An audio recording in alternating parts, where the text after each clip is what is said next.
And that atmospheric circulation, in a way, influences the Mascarene high pressure. So once the Mascarene high pressure is influenced, that is where you have the influence which is impacted, which is observed, which is felt, even in the case of the Indian monsoonal system. So when we talk about El Nino and La Nina here, basically, circulations induced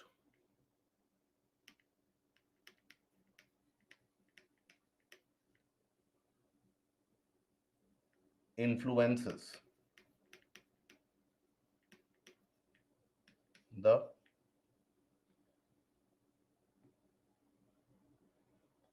Mascarene high pressure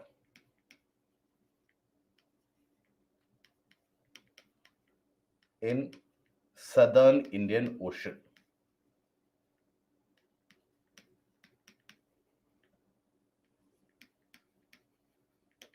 Okay, and the relation after that is quite simple. Any impact which will strengthen the Mascarene high pressure, which will make the high pressure much more stronger, any of those. So basically, any of those factors which will strengthen the Mascarene high pressure, that factor will bring about a stronger Indian monsoon, and the vice versa will also play out. So any influence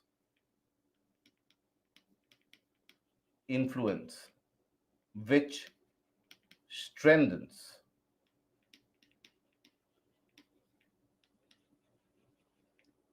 the Mascarene high pressure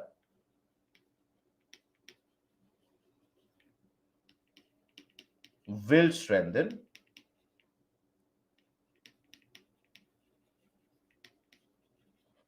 the Indian monsoon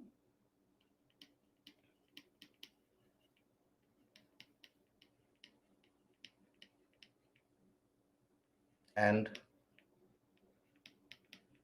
vice versa will also play out. So, heating of oceanic waters in the Pacific, that is what creates heating and cooling of oceanic waters in the Pacific. That is what ends up creating El Nino and La Nina circulations and impacts of El Nino and La Nina. They are observed, they are felt by that heating and cooling of the oceanic water.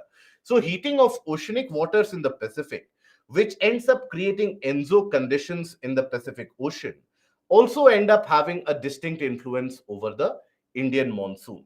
Conditions of El Nino decreases the overall rains received by India during the monsoon months and overall as well, whereas La Nina creates a condition of a higher than average rainfall. So El Nino season and El Nino months and years, they will always end up creating a slightly higher than average amount of rainfall. And also in the case of La Nina, or rather, to pardon me, El Nino will create a condition of deficient rainfall, and La Nina will create a condition of excessive amount of rainfall received. So here, first of all, understand what is created during the condition of La Nina.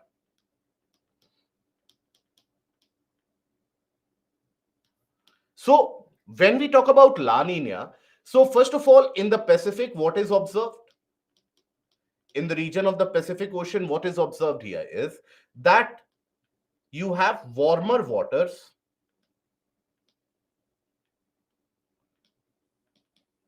and low pressure system which develops over Western Pacific.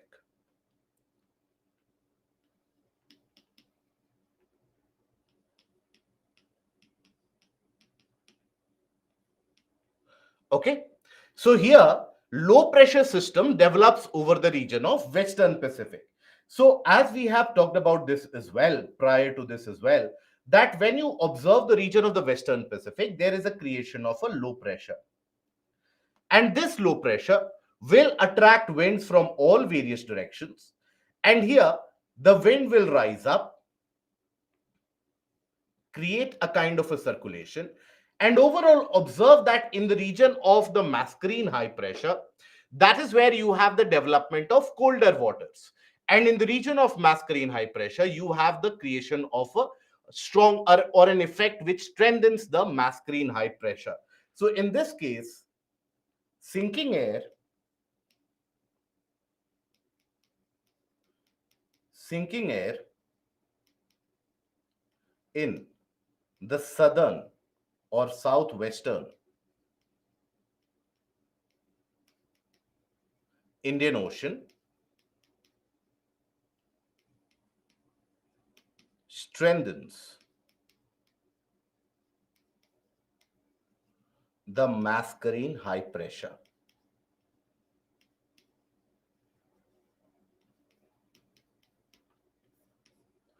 It makes the Mascarene high pressure much more stronger overall. Okay, so that is what is observed in this case. La Nina will always end up strengthening the Mascarene high pressure. Now, when the Mascarene high pressure will get stronger, we have seen that the driver of the monsoon winds, all the various different monsoon winds that India receives. Now, the genesis of it, the origin of it is experienced from the region of Mascarene high pressure. So strengthening of Mascarene high pressure is very instrumental. So due to heating of the Western Pacific, there is a creation of a low pressure over the region of the Western Pacific.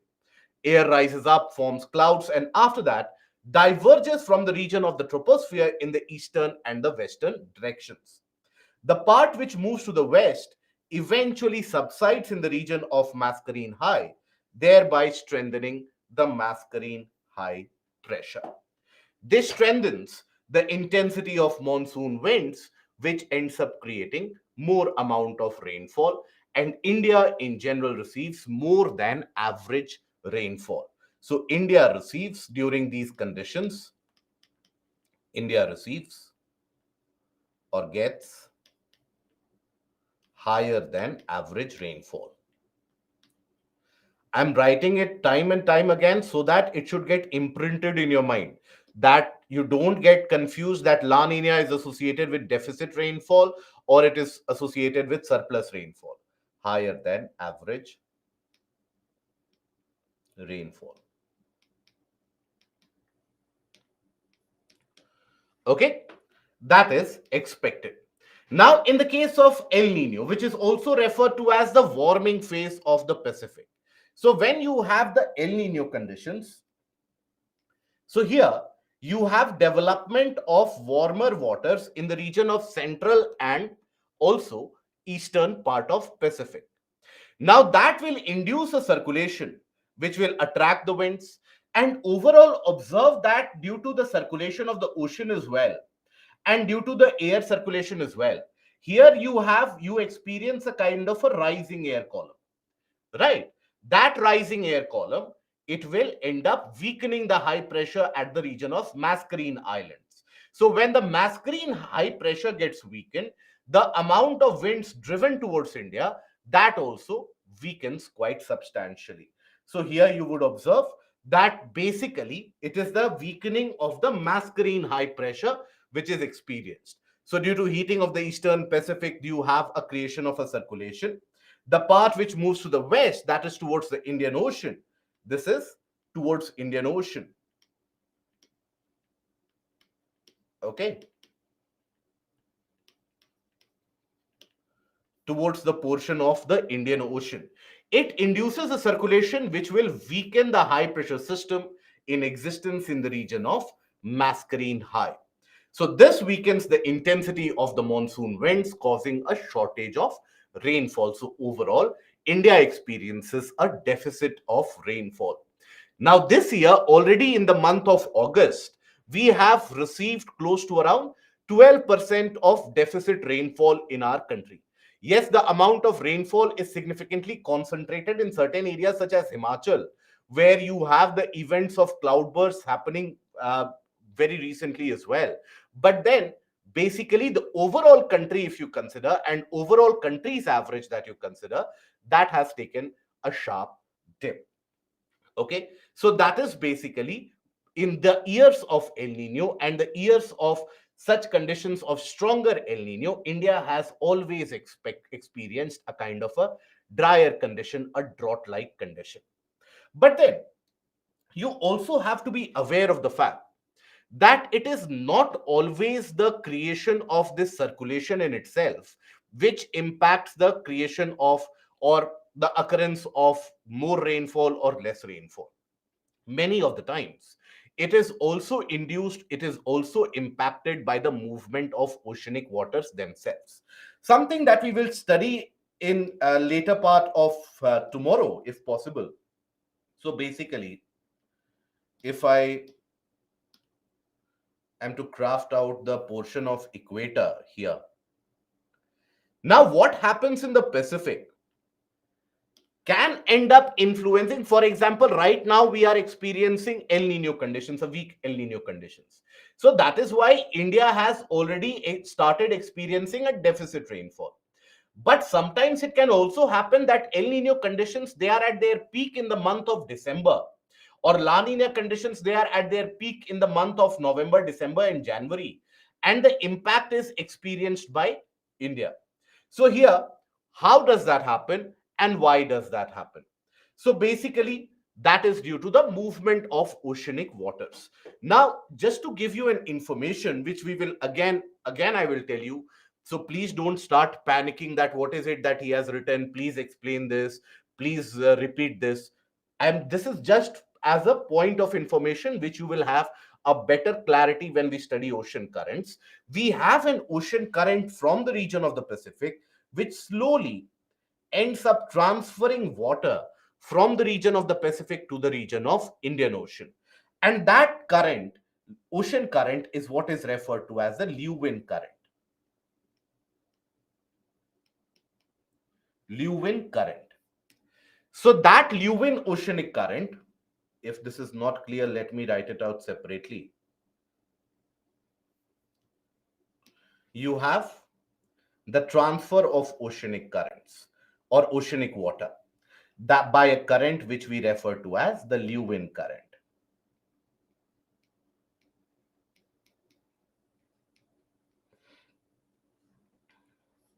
Okay.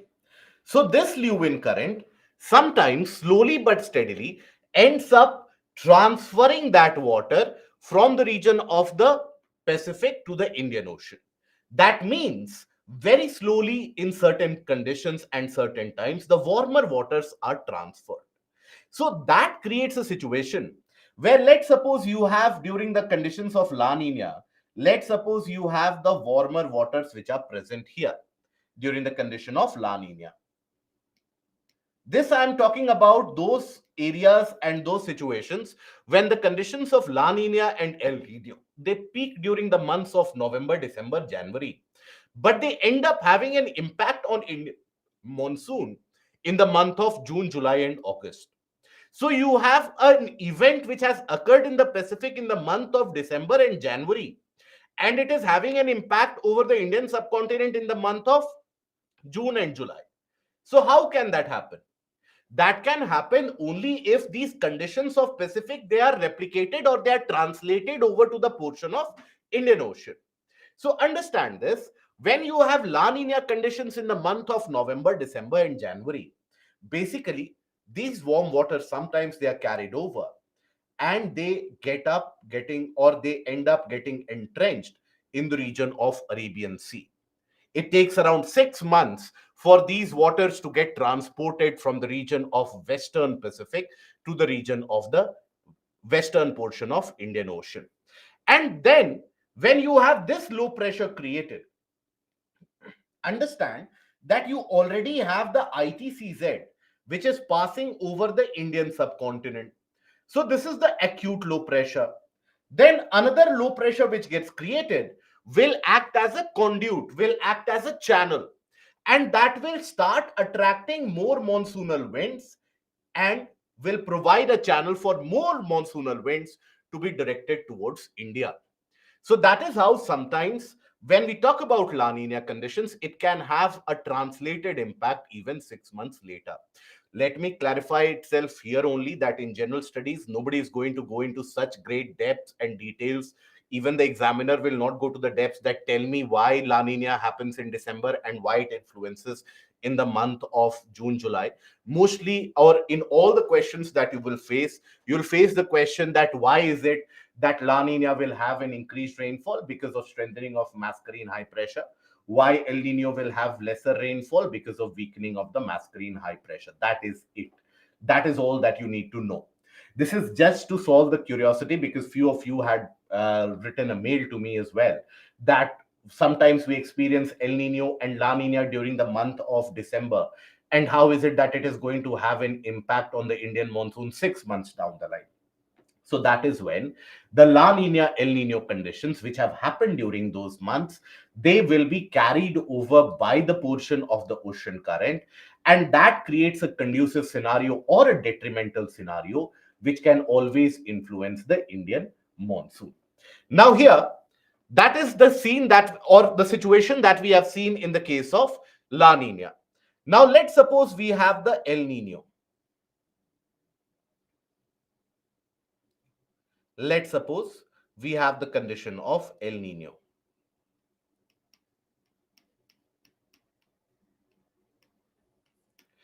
Now, El Nino is when you have warmer waters in the region of Eastern Pacific. Now, if I ask you a very simple basic question, purely by logic, even if you don't know geography, think about it, that in 6 months, water from Western Pacific has managed to travel to the region of Western Indian Ocean.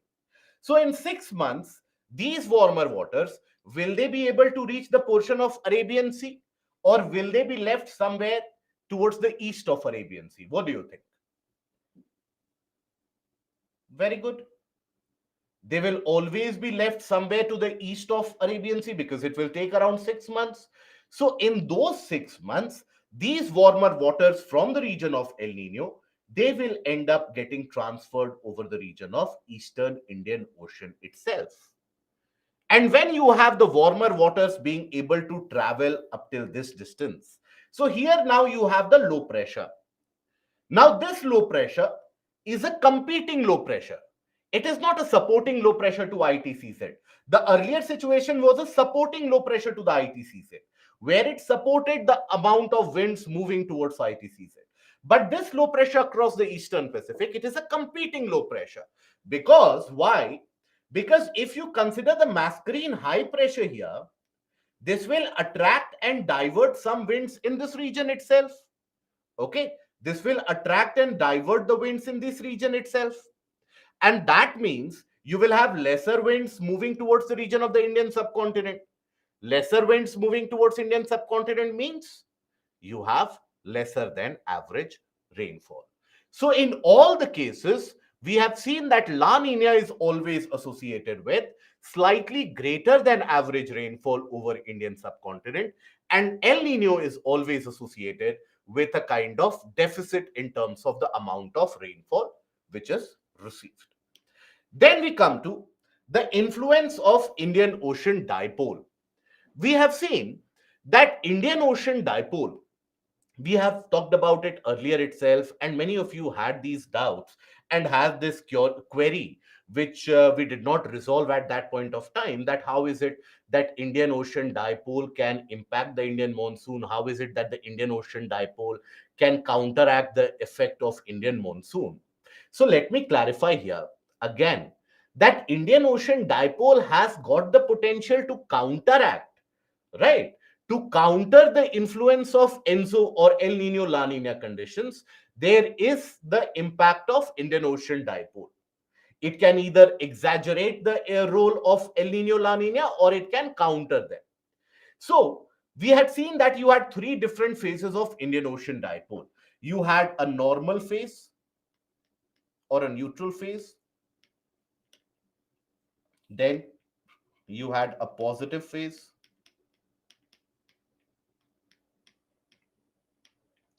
And then you had a negative phase.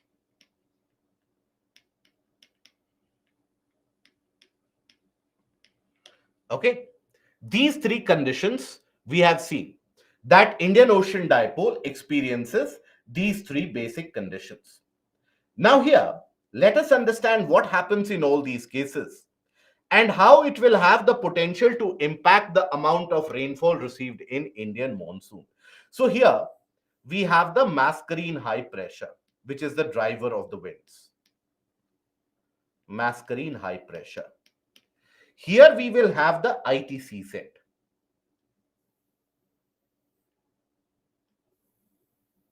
During the month of June, July, here is where the ITCZ lies. Now, when we have the case of the positive Indian Ocean dipole, positive Indian Ocean dipole means where is it that the warmer waters will be? Western part of Indian Ocean or eastern part of Indian Ocean?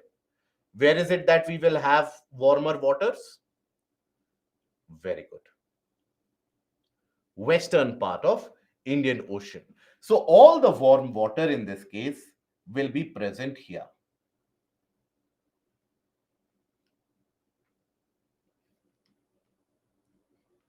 You will have a low pressure. Now, when you have a low pressure here, basically, this acts as a channelization in the sense that it will pull in more winds from the region of the Mascarene high, right? More winds will be pulled here. And when you have the surplus of winds in this region, they will be attracted towards the ITCZ after that. So it ends up behaving like a supporting low pressure to the ITCZ. So positive phase of Indian Ocean dipole acts as a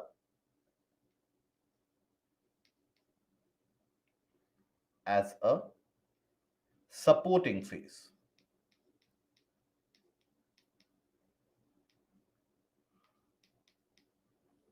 for ITCZ. Means will attract more winds,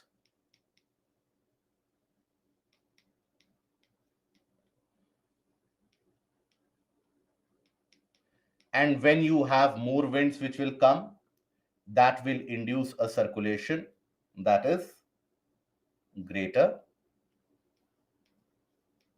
rains in India. So that is why positive IOD is always associated with the case of greater amount of rainfall. It can happen, as it has happened prior or earlier also, that the condition of positive Indian Ocean dipole has been in existence simultaneously with the condition of El Nino. Now, while El Nino is supposed to reduce the amount of rainfall, positive IOD is supposed to increase the amount of rainfall. Now, what actually plays out in reality is that while El Nino will weaken the high pressure zone in the Mascarene region, but this low pressure which gets created in the region of the Arabian Sea, that pulls in all the winds from the surrounding areas and sends it over to India. So in a way, it is a kind of a counterbalance or a counter force. But then sometimes you have this positive IOD, which coincides with the condition of La Nina. Now, both of them are supposed to bring higher rainfall. So that always results in much higher than average rainfall received over the Indian subcontinent.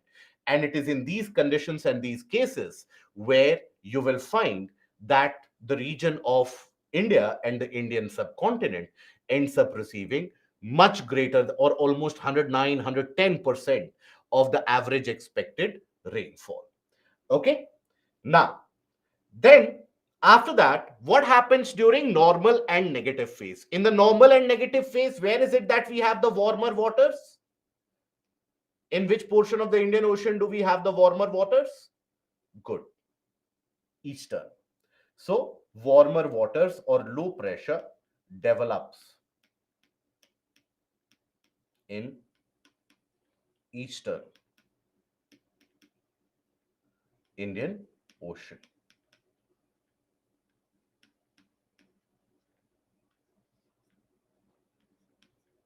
Okay.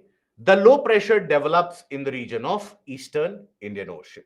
So when you have the low pressure which develops over the region of Eastern Indian Ocean here,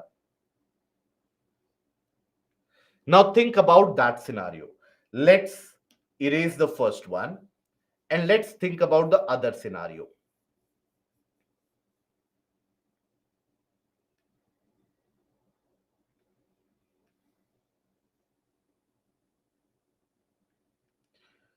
Now, when you have this low pressure which develops here, then what happens?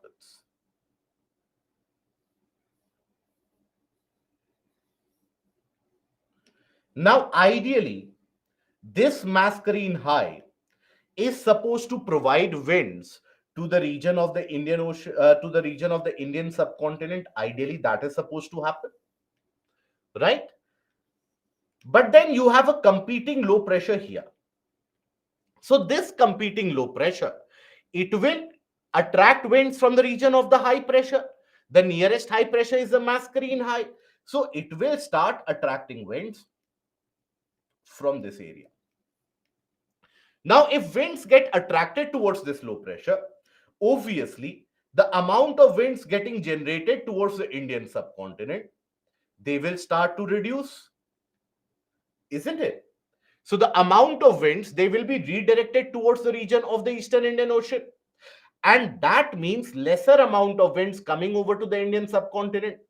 When you have lesser amount of winds coming to the Indian subcontinent, always means lesser amount of rainfall, isn't it? So here, this is a competing low pressure.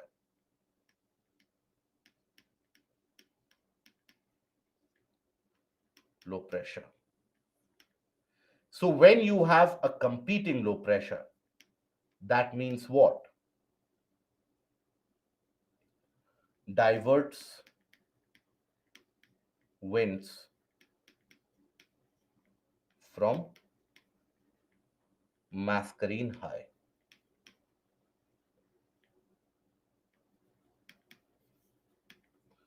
Okay, means lesser winds to Indian subcontinent.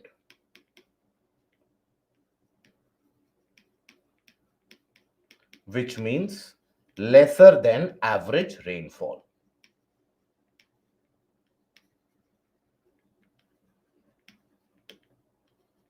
Now, if you have stronger low pressure here, if let's suppose this low pressure is very strong, that means what? It will end up attracting more amount of these winds, isn't it? It will begin to channelize more amount of these winds.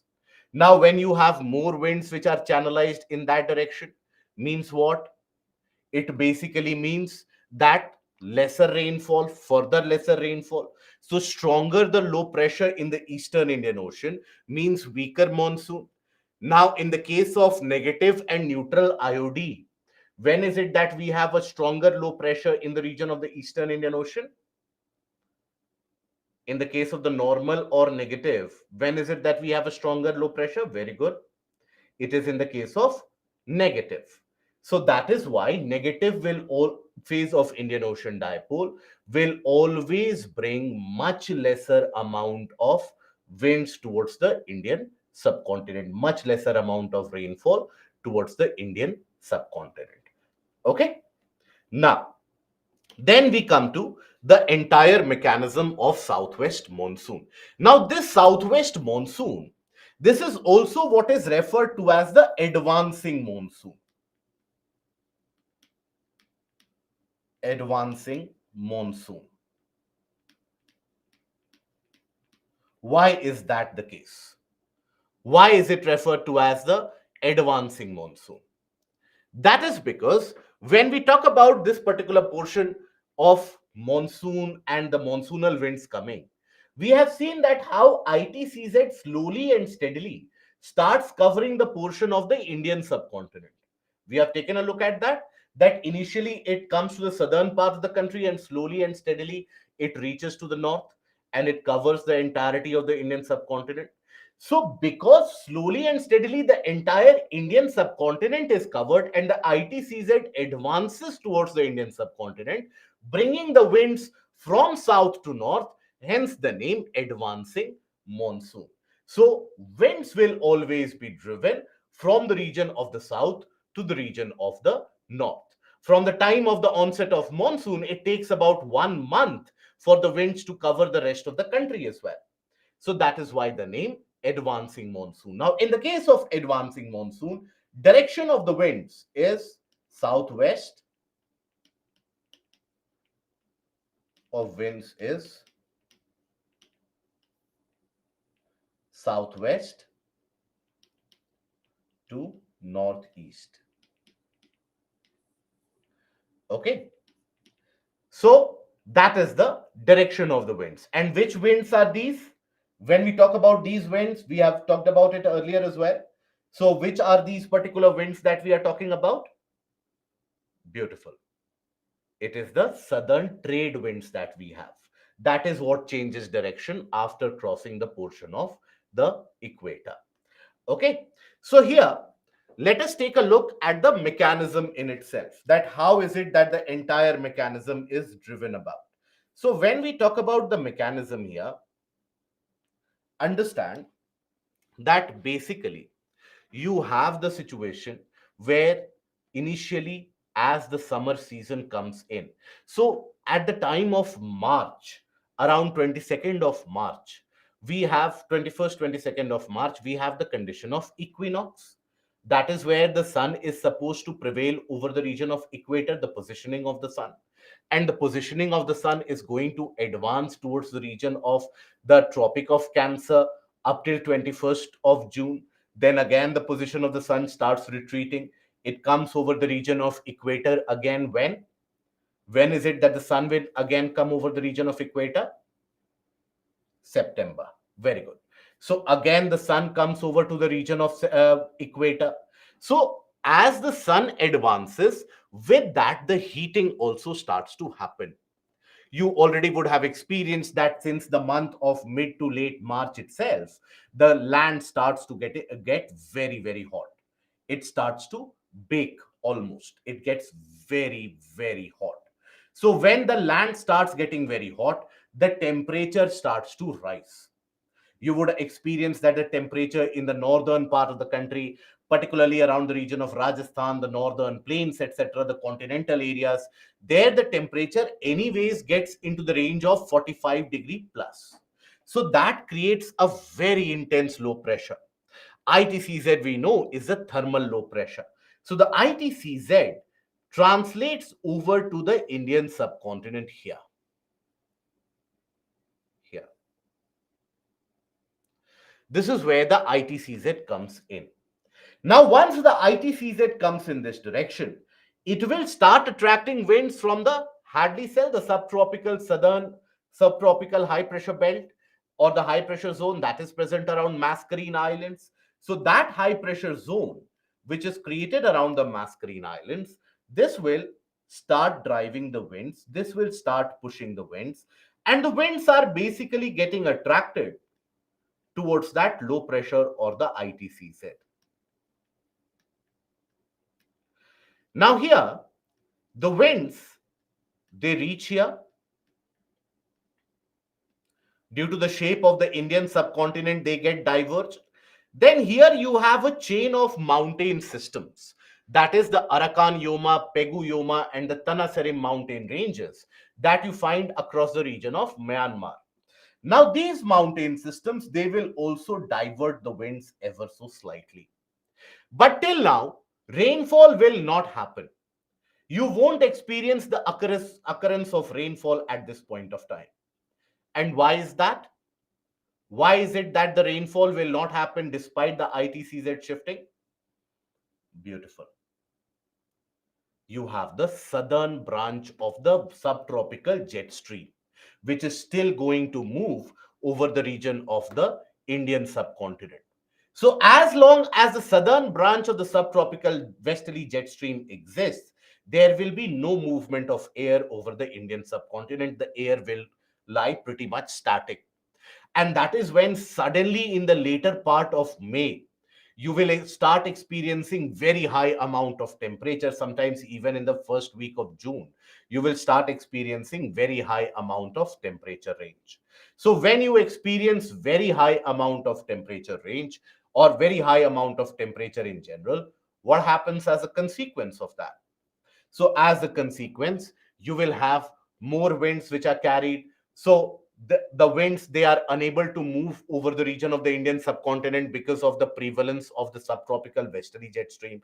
So there cannot be occurrence of these trade winds induced rainfall. There can be some localized rainfall created due to localized convection, but the large scale monsoonal phenomena will not happen. So no rainfall and continuous heating, so the temperature starts to rise up. And then eventually one fine day, the subtropical westerly jet stream weakens, and then disappears.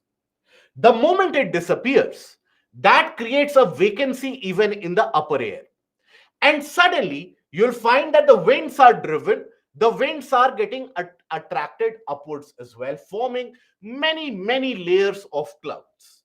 Okay, I will not get into the depth and the detail of the various different atmospheric circulations induced at this point of time, but you have multiple layers of low pressure created, and that induces a kind of a convection even in the middle atmosphere, even the upper troposphere, even near the ground surface.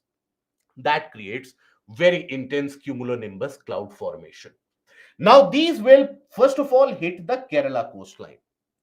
When the Kerala coastline is hit by this, when the Kerala coastline is impacted by this, then what will happen, what will be observed is intense rainfall will be observed in the region of Kerala coastline. And that is what we declare as the onset of monsoon. So the onset of monsoon is always linked with the portion of the disappearance of the southern branch of the jet stream. Okay, that is where the onset will happen. Okay, now what happens after the onset? How is it that the rainfall is distributed? Let us talk about that. So, distribution of rainfall. So this happens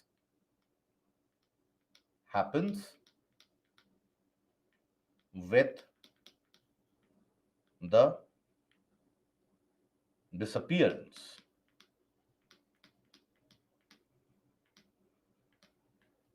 of southern branch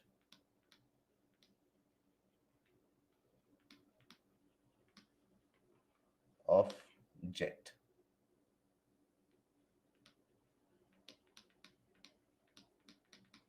Subtropical westerly jet.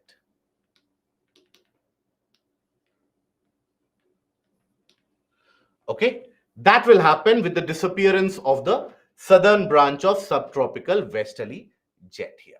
So that is when the onset happens. So the winds which basically have gotten up till here, they will start moving. Why? Because all of them are getting attracted towards the low pressure. The winds which have diverged and diverted up till here as well. So, first of all, they will hit the Western Ghats. So, initially, they will hit the Kerala coastline. Within a week, they will hit the Maharashtra coastline as well. So, it takes around a week for the winds to translate from the region of the Kerala coastline to the region of the Maharashtra coastline. Now, here, meanwhile, in the region of Bay of Bengal, the winds which are coming after covering all these oceanic areas, these winds, they will enter through the region of Bangladesh. Now, after they have entered through the region of Bangladesh, first of all, they will hit the mountains here. Now, after hitting the mountains, first of all, they will cause immense rainfall here itself, but the winds will further get diverted. One portion goes to the northeastern part. Now, as the winds, they are diverted due to the physiography, due to the topography into the western part, or rather the northeastern part, they will receive very heavy amount of rainfall. The northeastern region receives very heavy amount of rainfall. Why?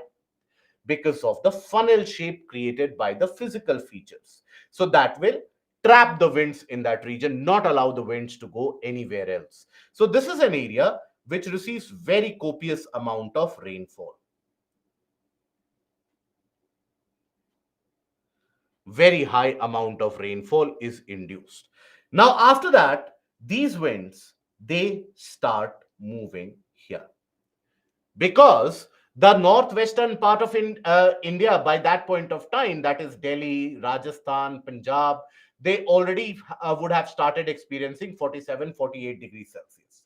Meanwhile, here you will also find the presence of the region of Vindhyas and Satpura. The Vindhyas and the Satpura range. Now, in the region of the Vindhyas and Satpura, as the winds they come over, they get channelized in between this pathway. So, in this pathway, as they get channelized, you will have substantial rainfall in the portion of central India.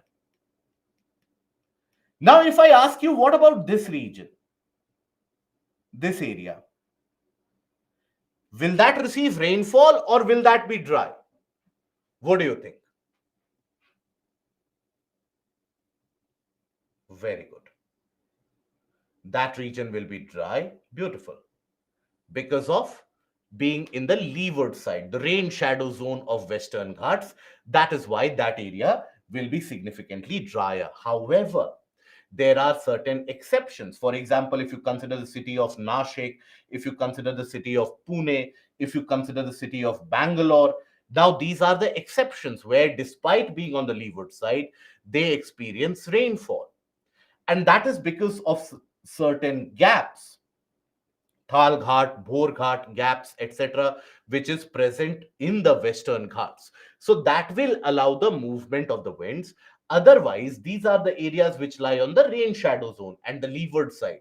And we have discussed already, ever since we have been discussing the portion of Chinook, Phone, etc., that how the leeward side, in the case of orographic rainfall, will always be dry, and the leeward side will always receive very little amount of rainfall, isn't it? So, other than these particular cities, these particular aberrations, there will be dry condition. So, one part of this Arabian Sea branch will basically hit the western coastline.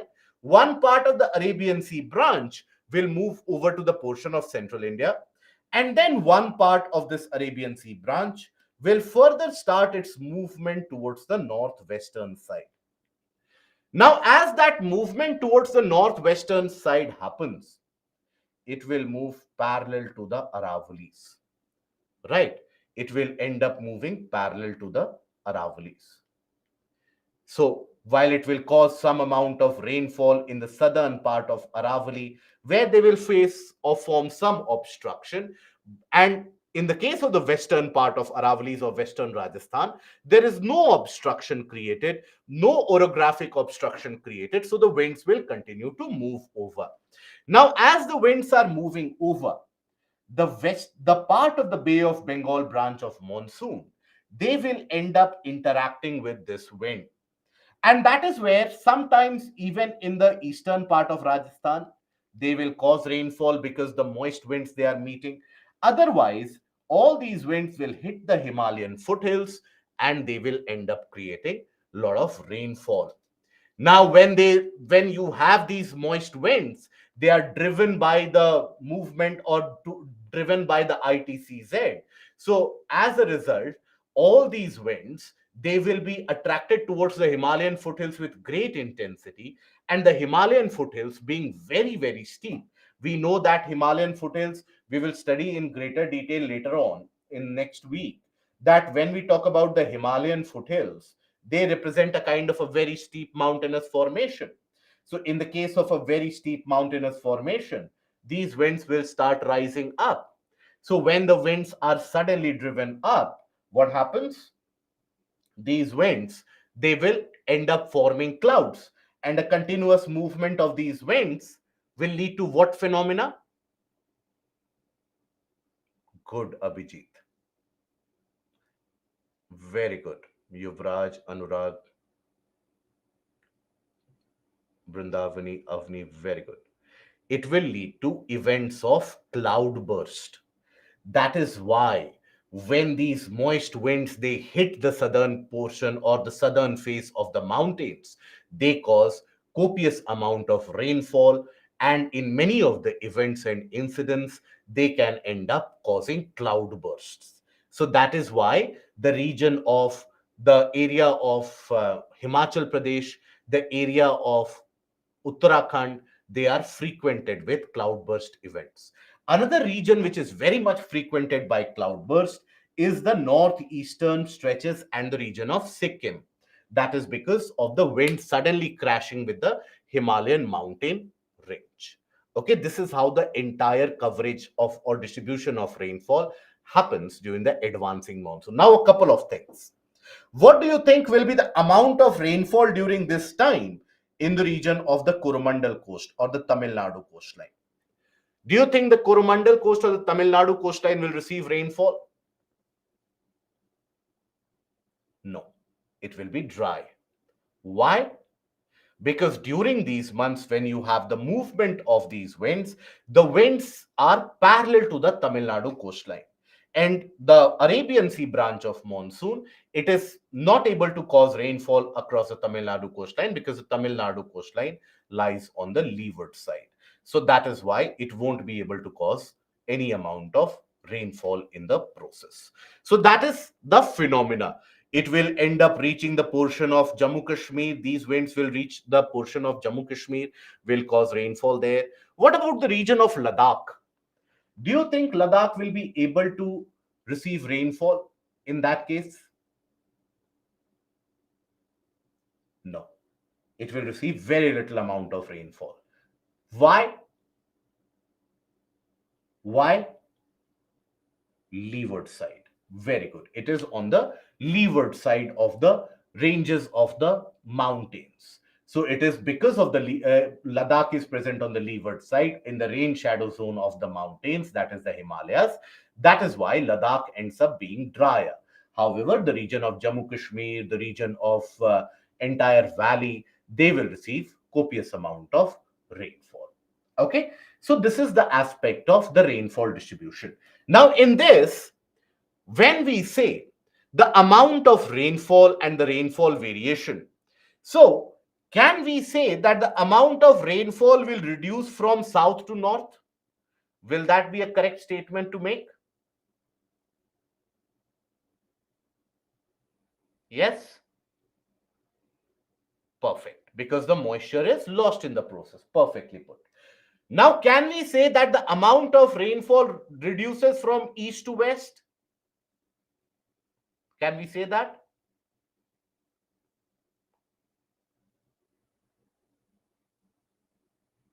Yes, we can say that. Because in the east, you have more moisture, and as you move away from the source of moisture, the amount of rainfall will reduce. So the amount of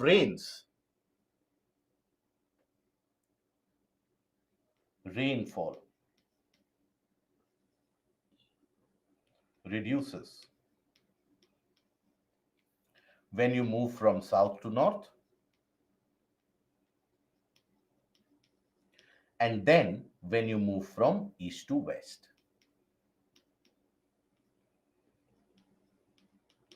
The amount of rainfall happens to reduce substantially.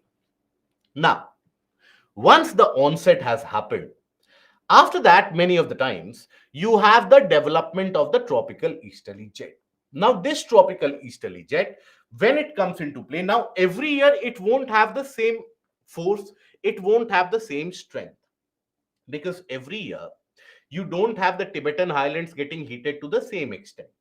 It might be possible that in the previous year, in the month of December, January, there would have been so much of snowfall and ice over the region of Tibet that substantial amount of heat of the summer is consumed in melting of ice itself. So every year, the Tibetan highlands won't develop a very intense low pressure. However, when we talk about this Tibetan highland, now the moment this Tibetan highland gets significantly heated up, that is when it will generate a very substantial low pressure, and that substantial low pressure will strengthen the tropical easterly jet, and this tropical easterly jet in return strengthens the Mascarene high pressure. So this makes the high pressure at Mascarene Island stronger. Now, these are high altitude winds. Tropical easterly jet is not a surface wind. It is a high altitude wind moving at the level of the tropopause. Okay, almost at the level of tropopause. These are those winds. So let me write that down as well. These are high altitude winds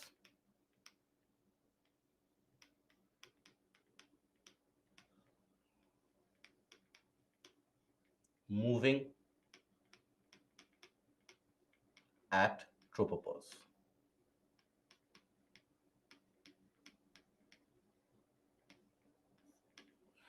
Okay, moving at the region of tropopause. So they won't be interrupting the movement of winds over India, the surface winds that we have been talking about.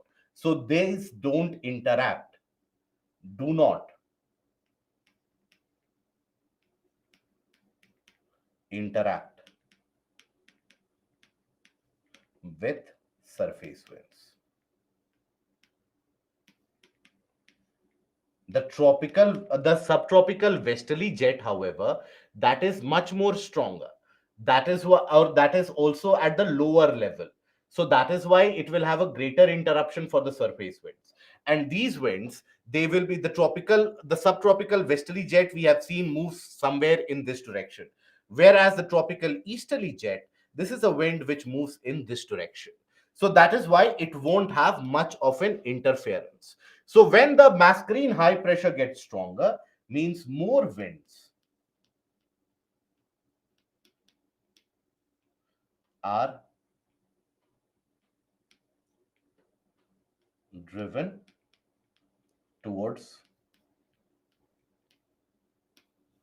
the Indian subcontinent. Okay.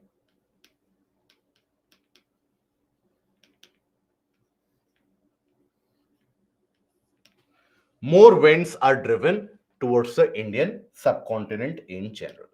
Then the impact of El Nino and La Nina we have already seen. It will end up impacting the creation or the existence of the mascarene and the high pressure. So El Nino will weaken the mascarene high, La Nina will strengthen the mascarene high, and that will impact or make the Indian monsoon stronger or even slower. Then Indian Ocean dipole, it can interfere with the influence of the ENSO cycle. Positive IOD will strengthen the Indian monsoon by acting or creating a supporting low pressure to the ITCZ, whereas the neutral and negative IOD, they will influence or have adverse impact over the Indian monsoon by diverting the winds from the region of the mascarene high pressure. So that is where you have the impact of the IOD as well. It can counter the impact of the ENSO phenomena, can counter or exaggerate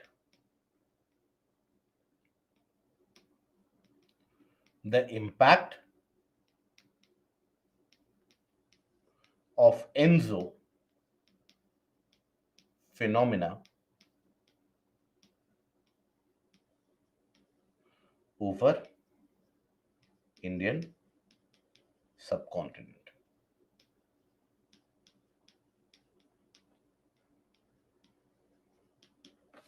Okay. Now, after this, we come to the portion which we talk about the retreat of monsoon.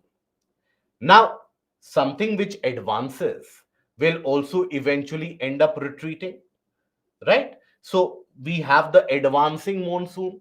So that is how we also come across the fact of monsoon is basically, in the simplest of the terms, the southward march of the ITCZ.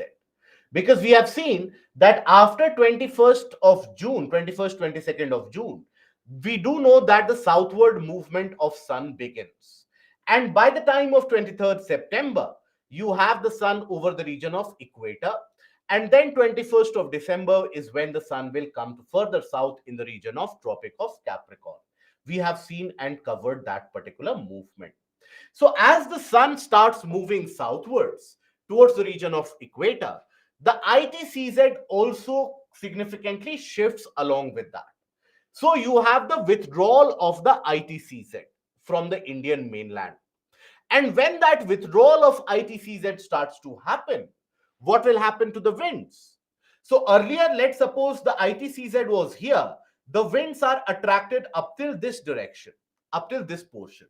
Let's suppose the ITCZ has come here. The winds will be developed only up till this region, and simultaneously you will have the setting up of the other northern trade winds as well.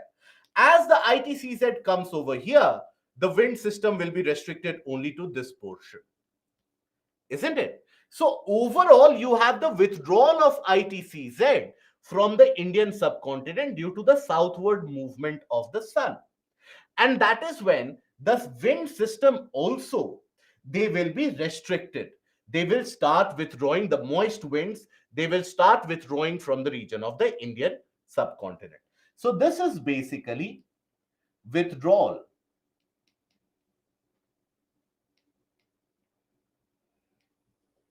of ITCZ over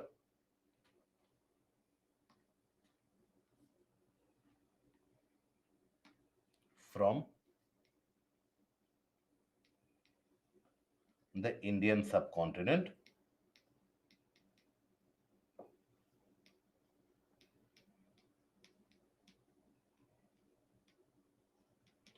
okay, withdrawal of ITCZ from the Indian subcontinent, and then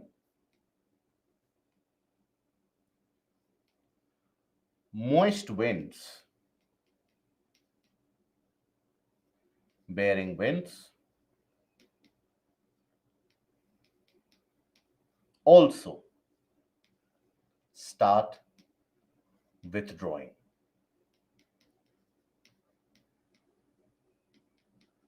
So that is referred to as the retreat of the monsoon.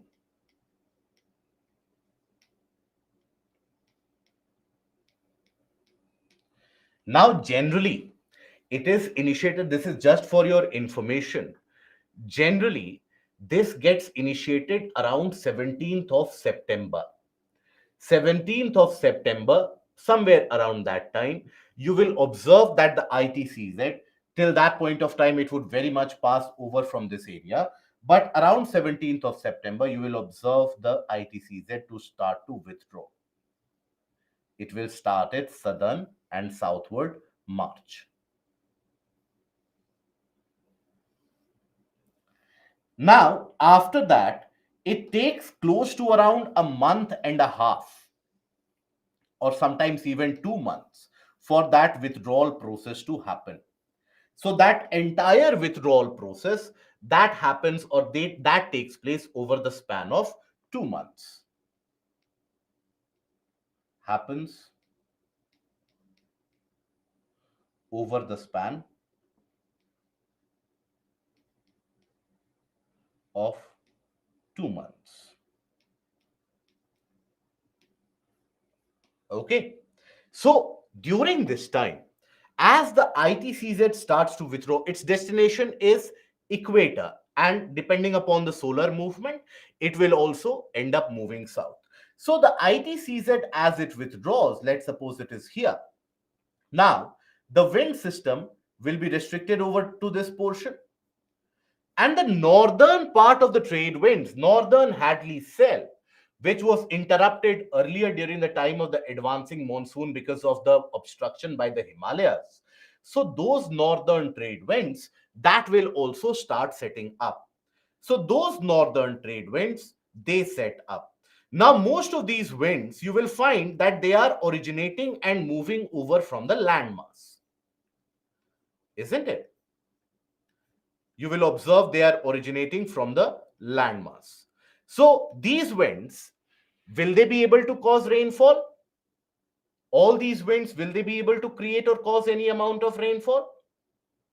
No, because they are moving over the drier landmass, so they won't have moisture.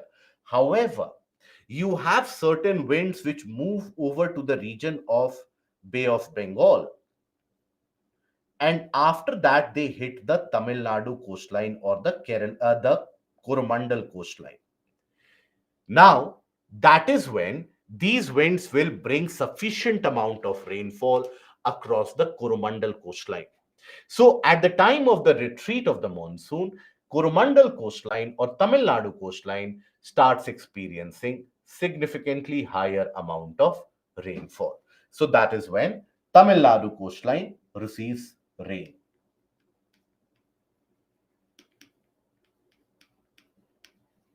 Nadu coastline receives rainfall. Now, what is the general direction of wind movement over these months? What is the general direction of wind movement? Northeast to southwest, we can say, isn't it? The general direction of wind movement is from northeast to southwest. So it is a reversal of the wind which Indian subcontinent experienced. So that reversal of wind, monsoon. Now, for the rest of the country, which are going to experience a lack of rainfall. Now, if I tell you that since the month of June, July, August, September, the portion of the country will be experiencing rainfall. Okay. So that portion of the country, the entire portion of the country would receive rainfall. So by the time of October, what do you think will be the level of moisture in the air? I'm not talking about rainfall. The level of moisture after receiving 2 to 3 months, 4 months of rainfall, moisture level will be high or will it be low?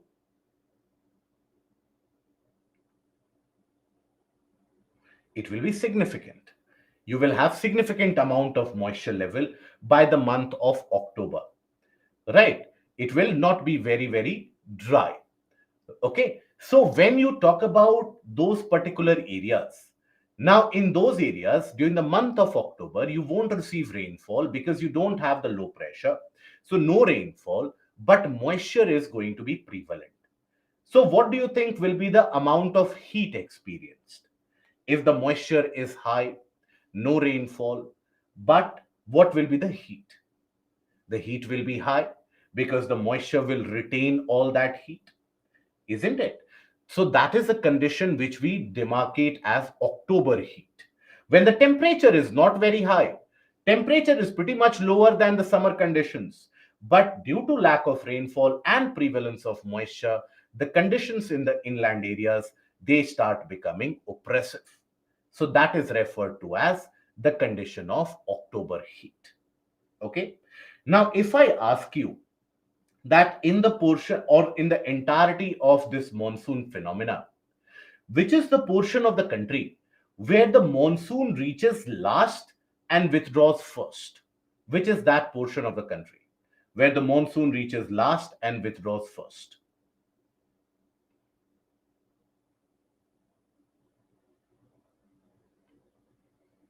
It is going to be the northwestern part. Northwestern part is the portion where, that is Punjab, Haryana. In these areas, the monsoon has reached last, but then the retreat has been initiated from the region of the northwest part itself. Tamil Nadu will receive rainfall or monsoon winds at the later point of time as well. But then it is in the region of Punjab, Haryana, where the northwestern part of the country is concerned. That is where the monsoon is going to reach to the last and is going to withdraw at the earliest. Okay. So that is basically the occurrence of rainfall and the distribution of rainfall pattern. When we talk about the Andhra coastline and the Odisha coastline will receive some amount of rainfall with the advancing monsoon itself. Okay, that is where Odisha coastline will receive rainfall. Southern part of Andhra coastline will receive rainfall along with the Coromandel coast. Okay, now this is something which happens from the month of September to at max November. Generally, it happens for 1 month, but sometimes it gets stretched. So September to at max November is when you will experience this phenomena. Then after that, so observe this particular image. Here you have the retreat or the withdrawal of the ITCZ and the low pressure. So observe how the low pressure, it starts withdrawing. So on 1st of October, it will be here. 15th of October, it will be somewhere here. 15th of November, it will be somewhere here. 1st of December, it will be somewhere here. So that is how the entire withdrawal takes place. It is during this process of withdrawal that the low pressure also does happen to lie over the region of Bay of Bengal and does happen to lie even over the region of the Arabian Sea. And that creates a substantial event or a phenomena of creation of a cyclone. So that is when, even in the months of November and December, despite the country experiencing low temperature, you will have the Bay of Bengal and Arabian Sea sometimes forming the cyclonic circulation. Okay. Now, then in the later part of November, and then in the month of December, and sometimes even in early part of January, you have the development of a wind system, which is also regarded as the northeast monsoon. Many of the textbooks you will find that the portion of retreat of monsoon and northeast monsoon, they are given in the same manner. They are said to be the same thing. But if you refer to the portion of the Indian Meteorological Department website, it differentiates that northeast monsoon is a different phenomena and withdrawal and retreat of monsoon is a different phenomena. So before moving into the northeast monsoon, I will again repeat what do we understand by the retreat of monsoon. Retreat of monsoon is different from northeast monsoon, even though the wind characteristics might be very same, but it is a different phenomena because retreat is the process of withdrawal. That process of withdrawal which happens for the span of 2 months, that is what we refer to as the retreat. But after that, what sets in, that is the northeast monsoon. So here, Tamil Nadu coastline will receive rainfall both during the retreat as well as in the northeast. So this happens in the month of December, January.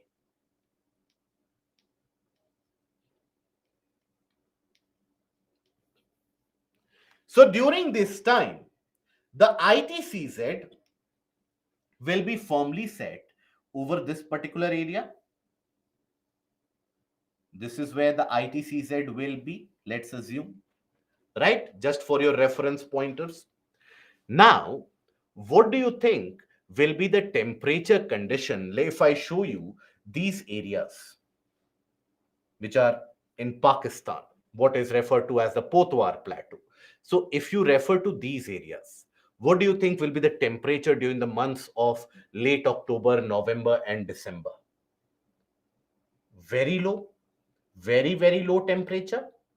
So, it will create a kind of a high pressure, isn't it? Some amount of high pressure will be created. So here you will have a high pressure zone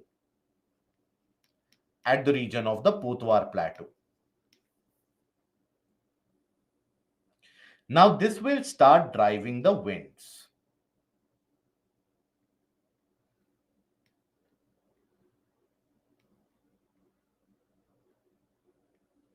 Winds will be diverting and deviating to the left as well, or to the right, owing to the Coriolis force.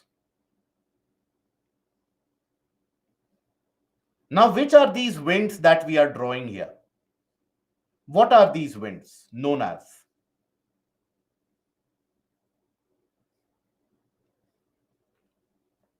Please let me know. Trade winds. Very good. These are the northern trade winds in itself. Now, these wind systems, they will again cross the portion of the Bay of Bengal and will start hitting the Coromandel coastline. So when they hit the Coromandel coastline, what will be the condition? Rainfall will be received. High amount of rainfall will be received over the Coromandel coastline. So when we talk about northeast monsoon, so here why it is named as northeast monsoon? Because the direction of the wind is northeast to southwest. Direction of wind motion, of wind movement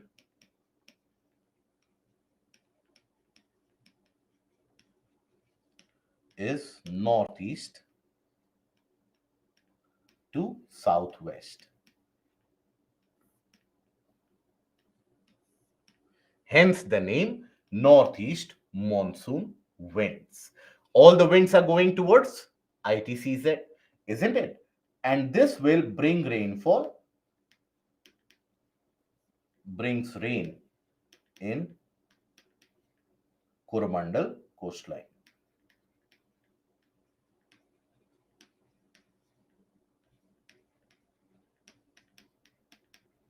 Okay.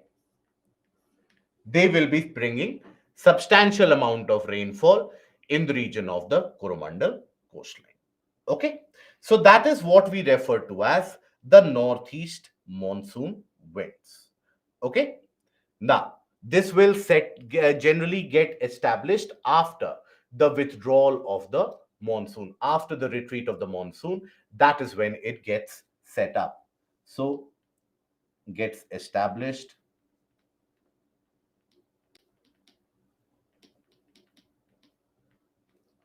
after the monsoon or withdrawal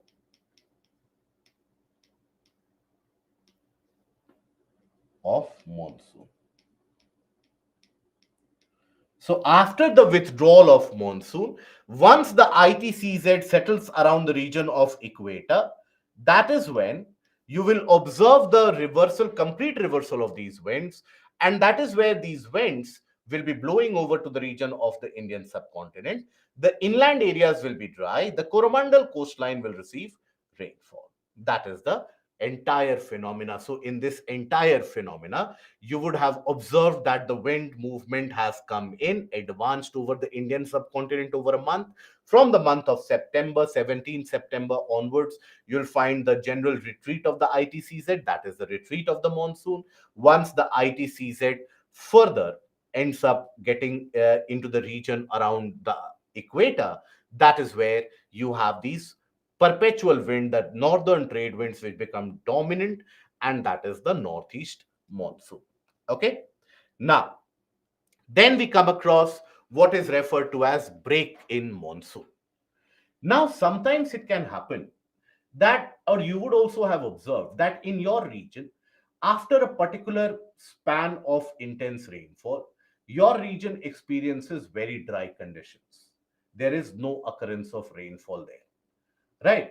So you would have found out or would have experienced that you have 4 to 5, 6 days of continuous rainfall, followed by 7 to 10 days of dry condition.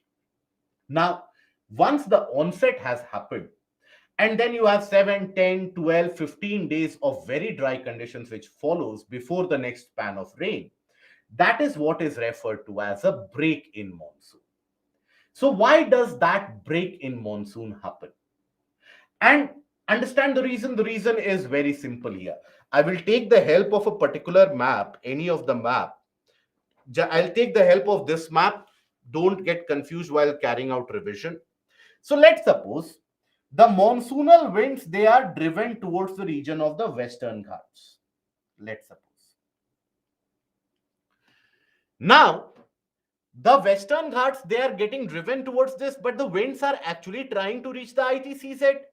That is the low pressure. They have gotten bent and deviated because of the Coriolis force, and they're bound to hit the region of the Western Ghats. Now, let's suppose in this area, the monsoon winds are hitting. They are causing very heavy amount of rainfall here. But due to intense heating, let's suppose there is a very significant low pressure cell which has formed here. So the existing winds, they will be diverted towards the low pressure. The existing winds will be diverted towards the low pressure. What will happen to these stretches now? The Goa coastline, southern Maharashtra coastline, Karnataka coastline. What do you think will happen to those areas? Will they receive rainfall in that case? Or will they not receive rainfall? No rainfall. Why? Because the winds have started blowing almost parallel to the Western Ghats. So there will be no orographic rain. So that is the region where you will, or that is the reason why many of the times you have a prolonged dry season, because maybe a competing low pressure has developed. But this is also something which is observed in the plain areas. It is not only restricted to the mountainous regions. So in the plain areas, what happens? Let's suppose you are in the region of, let's suppose, Chhattisgarh. Now, Chhattisgarh has got the low pressure. A low pressure cell has developed, a part of, let's suppose, the ITCZ. So all the winds from this region will get attracted towards this low pressure. They will cause substantial amount of rainfall in Chhattisgarh. And meanwhile, UP and those areas, they are not receiving rainfall. MP is considerably drier. Now, in all these areas where you are continuously receiving rainfall in Chhattisgarh, what will happen to the temperature? After, so recall it from your own experience. After it rains continuously for, let's say, 1 week or 10 days, what happens to the temperature? The temperature goes higher or the temperature goes lower? You will have a low temperature. Meanwhile, as the temperature here gets colder, meanwhile, let's suppose you have a region here which has not received rainfall for a very long time. So this will be a more activated low pressure, whereas this will get converted into a comparative high pressure. So now this area won't be experiencing rainfall. This area rather would be supplying winds, and more winds would be driven from here.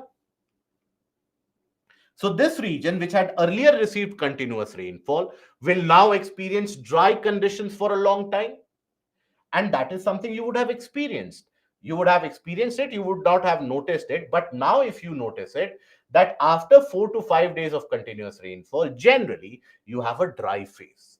Because that region cools down, converts into a comparative high pressure, maybe your neighboring area becomes very hot, and that starts getting more rainfall.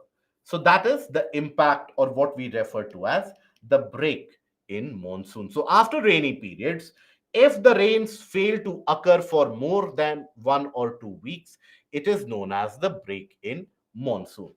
Dry spells are quite common during the rainy season, and breaks in the different regions are due to various areas. So in northern India, rains are likely to fail if the rain-bearing storms are not frequent and the rain-bearing storms are diverted towards another high pressure. Over the west coast, the dry spells are associated with days when the winds blow parallel to the coastline. So that is why you have these dry conditions. However, before the onset of monsoon, you do have some amount of periodic rainfall, which is experienced especially in the coastal areas and the areas closer to the coastline. You do experience some amount of rainfall even prior to the onset of monsoon. So that rainfall is not a part of the monsoon rain. That is what is referred to as the pre-monsoon showers. Now, these pre-monsoon showers, they are basically convectional rainfall in a manner. They end up creating convectional amount of rainfall because of intense heating of the landmass and the sudden substantial difference of temperature between the land and water.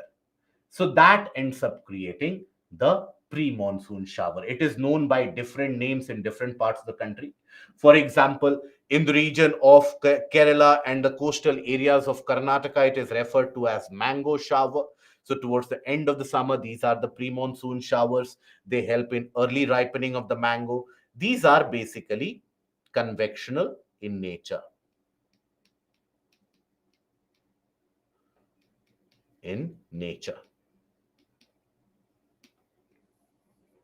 Okay, which kind of clouds will get created by this? By this rainfall that we receive.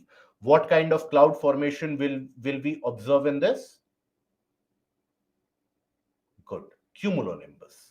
You will observe cumulonimbus kind of cloud formation in general. Stratus won't be observed here.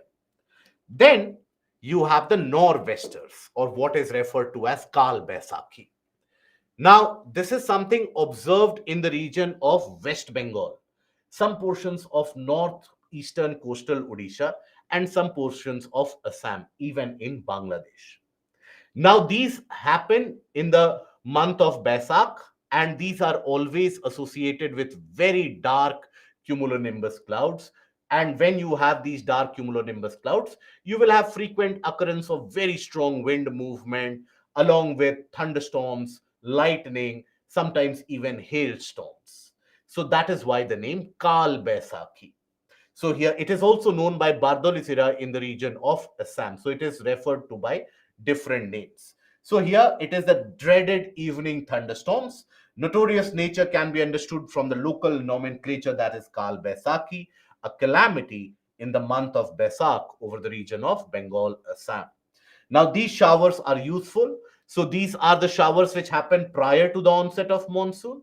So, these showers are helpful in the cultivation of tea, jute, and also rice. They are also referred to as Bardoli Sira. So, because when we talk about jute, jute also requires significant amount of accumulated water, and lot of rainfall is required by jute. So, they require rainfall prior to the monsoon, during the monsoon, and even after the monsoonal months. Okay. Now, then we come to the winter season. What happens and what actually goes on during the winter months? Now, during the winter months,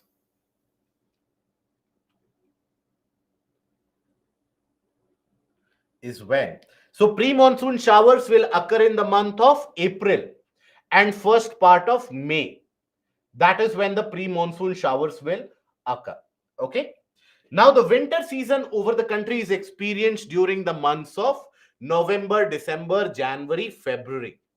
Now, during that period of time, the ITCZ lies around the region of equator, slightly to the south of equator. That is where the ITCZ lies. Now, as the ITCZ lies, let's suppose I draw the ITCZ. Let's suppose I draw it somewhere here during this month. Let's suppose. Or let's have a kind of a uniform movement of ITCZ for some time. This is your equator. Now, the subtropical high pressure belt of the northern hemisphere, will it stay in the same place as earlier, or will it move south? Will it move north? What do you think? The subtropical high pressure belt in the northern hemisphere, what will be its movement? It will move south because the ITCZ has moved south, so the pressure belt will also move south. So, otherwise, on an average, the subtropical high pressure belt lies at which latitude? On an average, at which latitude do we find the subtropical high pressure belt? Very good. At 30? At 30 degree north and south, that is where the subtropical high pressure belt lies. So, when it moves south, it will move somewhere around 25 degrees. That is why the entire range we consider 25 to 35. So, when it moves south, it comes somewhere around the region of 25 degrees, 23 degrees as well. So, here, the movement of wind pattern over India will be what? In the northern part of India. I'm not talking about the southern part of India. So, the movement in northern part of India will experience which wind movement? Westerlies, because originating from the subtropical high, the northern part of India will experience westerlies. The southern part of India will be experiencing the trade winds, isn't it? Now, understand another concept. Over the region of Mediterranean during these winter months and during these winter season, the temperature of the sea in the Mediterranean and the temperature of the land, which will be warmer, or will they have equal temperature? What do you think? Which will be warmer during the winter months, or will they exhibit a same temperature? Mediterranean will be warmer. Perfect. The sea will be warmer. So the sea has got warmer air. Land has got cold air. Now, can we say there will be a frontal creation in this portion? Can we say that there will be creation of a front? And because it is a water body, the rise of air will also end up causing a kind of a frontal creation. You have the rise of air creating that low pressure. Can we experience a frontal disturbance or a frontal low pressure, a kind of an extratropical cyclonic development we can experience? Isn't it? So here, you will have the mixing of the cold air and the warm air, creating a front and thereby creating a kind of a low pressure disturbance. So that will have clouds, etc. Now, these low pressure, including the formation of clouds and everything, what will be their general course of movement? Will they end up staying over the region of Mediterranean? Will they end up moving north? Will they end up moving south? Will they end up moving west? Will they end up moving east? What do you think? They will move eastwards. Why? As an influence from the westerlies. So they will be these disturbances. They will be influenced by the westerlies and they will move further to the east. These disturbances will start traveling. As the disturbance travels, another disturbance develops that will also travel. So this will end up traveling.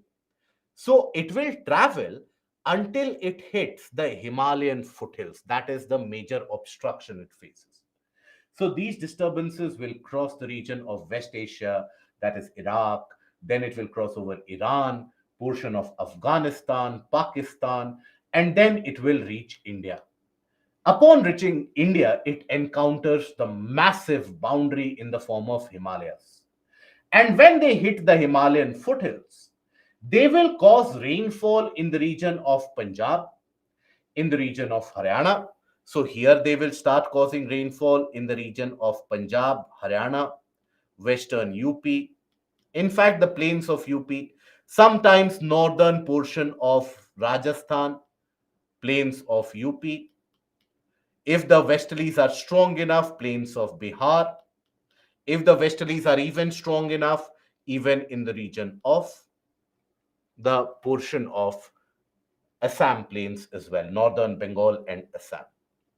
Okay, but in the region of the Himalayan foothills, they will cause snowfall. And also in the heavy reaches or the higher reaches of Himalayas, they will cause snowfall. Why? Because of altitude. Now, these are disturbances or low pressure disturbances which are traveling from west to east. So that is why these disturbances, they are also referred to as the western disturbances. They end up causing rainfall during the winter months in Punjab, Haryana, Delhi, northern Rajasthan, because it is a traveling low pressure. So it will end up causing rainfall even in Uttar Pradesh, that is the northern stretches of Uttar Pradesh, sometimes even in Bihar, sometimes even in West Bengal, and as far east up till Assam. Whereas in the region of the Himalayas, it will cause heavy snowfall. So these western disturbances overall, they are low pressure systems which originate over the Mediterranean Sea and Western Asia and move into India along with the westerly flow of the winds. So they are referred to as the western disturbances. They cause the much needed winter rains over the plains and snowfall in the mountains. Although the total amount of winter rainfall, the winter rainfall locally in these areas, it is referred to as Mahavat. Although the amount of rainfall caused is not very significant, but that rainfall is very important for the sowing of the wheat crop, mustard crop, and in general the rabi crops. Right? Example, wheat and mustard. Example, wheat and mustard. Okay, so that is why they are referred to as the western disturbances. Basically, these are your disturbances which travel over. So they start happening since the month of November, when you will have 3 to 4 such disturbances which come. In the month of December and January is when they peak. Why? Why will the western disturbances peak during the month of December and January? Very good. Temperature gradient is very high. In the month of February, again 4 to 5. March 2 to 3. April. Now, earlier it used to be restricted only up till the month of February. Maybe in the month of March, you would receive one or the odd incidents of these western disturbances, but they would be drier. So, but now, this year, we have experienced these disturbances to have come even up till the month of July. And that is a rare aberration. Why it has occurred this year, even up till the month of July, is why this year you would have experienced that Jammu Kashmir, the region of Himachal Pradesh, they have been receiving snowfall as late as the month of May, whereas those are not the months where they receive snowfall. But this year they have received snowfall even up till the month of May. So why is it happening is because of global warming and climate change. Different areas, they are getting heated and cooled down to different proportions.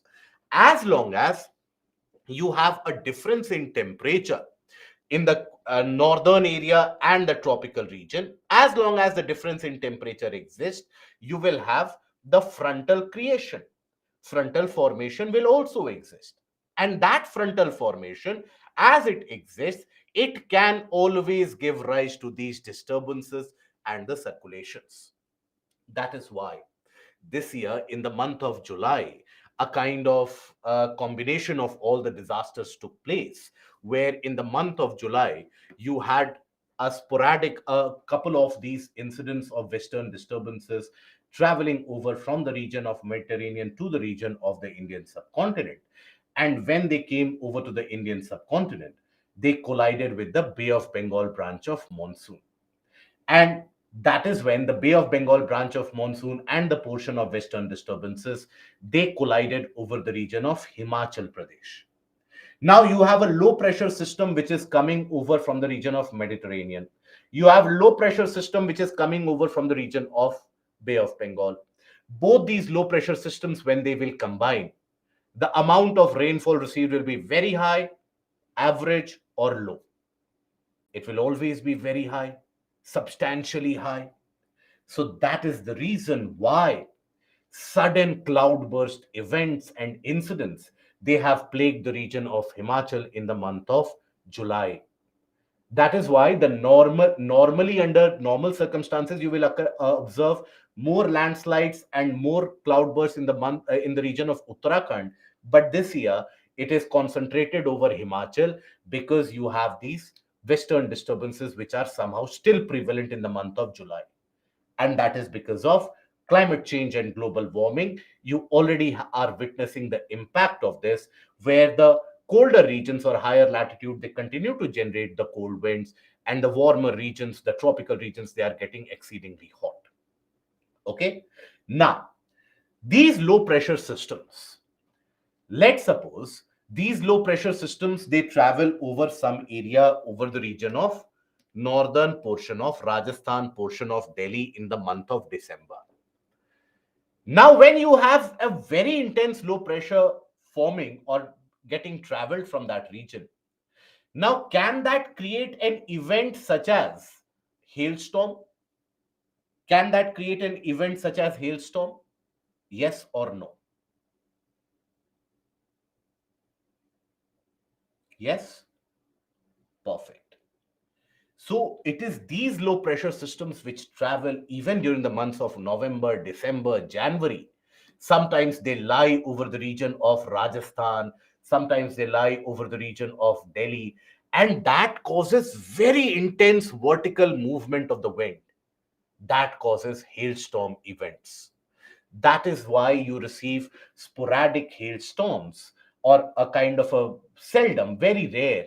That is once every 2 years or once every year, you will observe that you have the ice chunks which keep on falling along with heavy rain during these months in the areas, particularly in the region of Delhi, in the region of Rajasthan.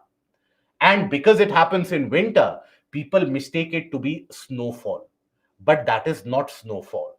That is your hailstorm. And that is created by the traveling low pressure. Okay. Now, the impact of this traveling low pressure, if you are ready to expand your horizon, I'll tell you furthermore. Now, these are prevalent even up till the month of April and sometimes even in the first week of May, generally. Now, it can also happen that this low pressure, it exists over this entire area. Now, this is what was experienced last year when you had a cyclone Tote, which developed over the region of Arabian Sea. Now, cyclone Tote, which developed here, it was supposed to hit the region of Maharashtra and Gujarat coastline, and further after that weaken thereafter, because after landfall the tropical cyclone particularly get weakened after after uh, basically experiencing landfall. But here what happened, that is when you had this low pressure of the cyclone. When it made landfall, it moved over to the region of Gujarat and it encountered this low pressure. Suddenly, the wind speed picked up. Devastation caused was immense. So, it is in these rare circumstances where you will find that the cyclone, even after making landfall, can get strengthened.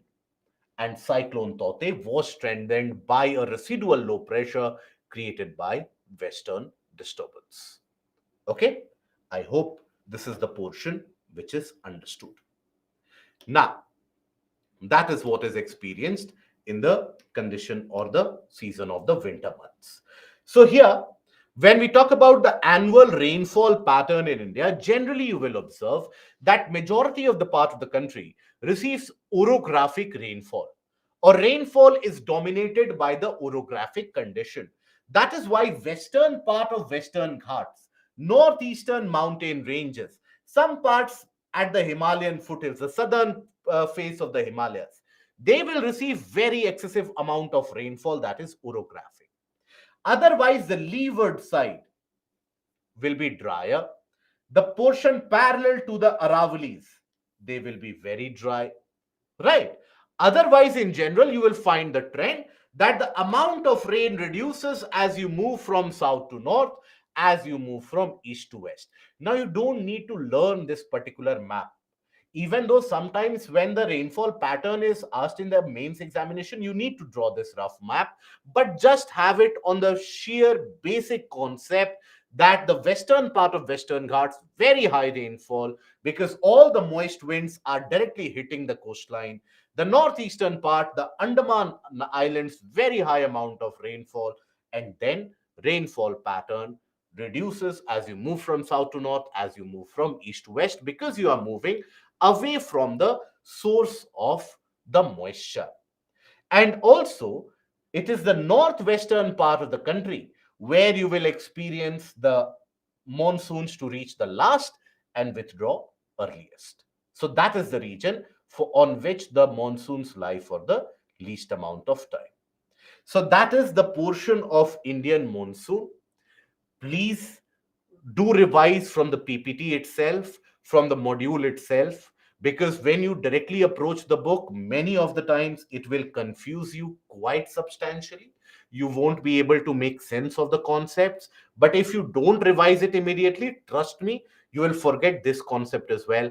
This is the advantage that you have over your competition. Please don't let it go to waste. Okay, from here you will find many of the conceptual questions being asked in the examination. Please don't let loose of this advantage. Okay, try to understand it, revise it from the PPT itself. It is going to be much more than sufficient. Okay, now let us take a look at this question then. So, which of the following correctly describe the phenomena of western disturbance? So these are the aggravated monsoon winds blowing from west to east. They originate over the Mediterranean Sea and are carried to India by winds. Their effect can be felt mostly during the months of July to September. They can bring rains only over the hill tracts of Himachal Pradesh. Good. Correct.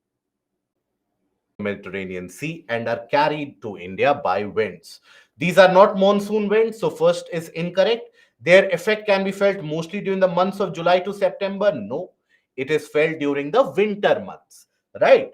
During the winter months is when you experience this. Then they can bring rains only over the hilly tracts of Himachal Pradesh. Incorrect.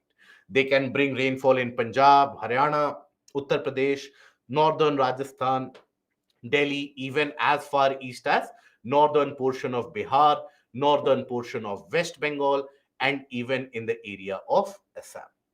Okay, right. Now, then after that, consider the following statements about the phenomena of El Nino and its effect on Indian monsoon. It occurs, now this is a question, have we discussed that? Okay, nonetheless. It occurs in the region of South Pacific and hence has no impact on Indian monsoon. It leads to increased rainfall over Indian subcontinent during the monsoon season. Its impact can be neutralized by Indian Ocean dipole and Madden-Julian oscillations. Correct, Garvit. Basic and hence has no impact over the Indian monsoon. Incorrect. It leads to increased rainfall over the Indian subcontinent during the monsoon season. Incorrect. Its impact can be neutralized by IOD and MJO. This is correct. So the answer will be C, that is 3 only. With reference to the retreating monsoon, consider the following statements. The Coromandel coast receives heavy rainfall as a result of this. It generally spans over a long duration from September to November.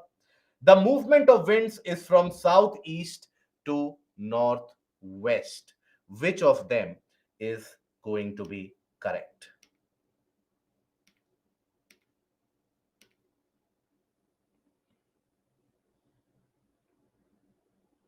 Gulam, thank you for that portion. Otherwise, Coromandel coast receives heavy rainfall. It spans over a long duration from September to November. Movement of winds is not from southeast to northwest, it is from northeast to southwest.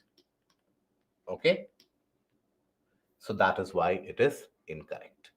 Okay, so now let's take a break, and after the break we'll come back and we'll talk about the global climatic classification. I'll tell you how to cover this. Before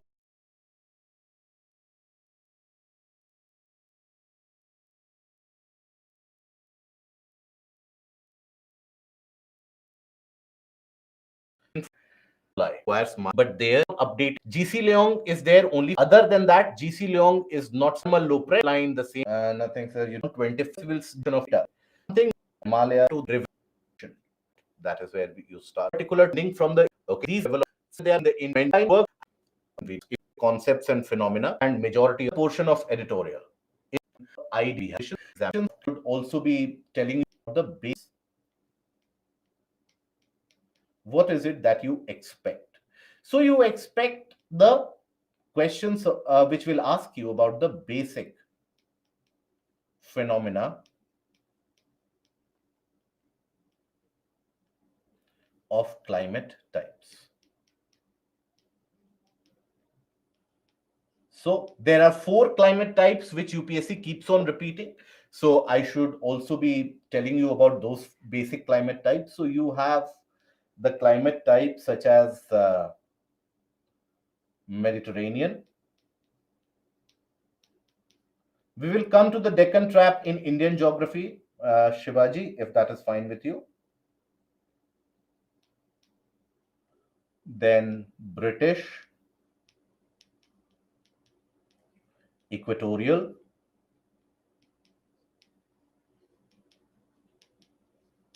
Savanna,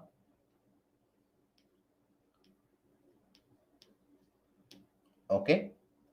So these are also, sometimes you can have the China type.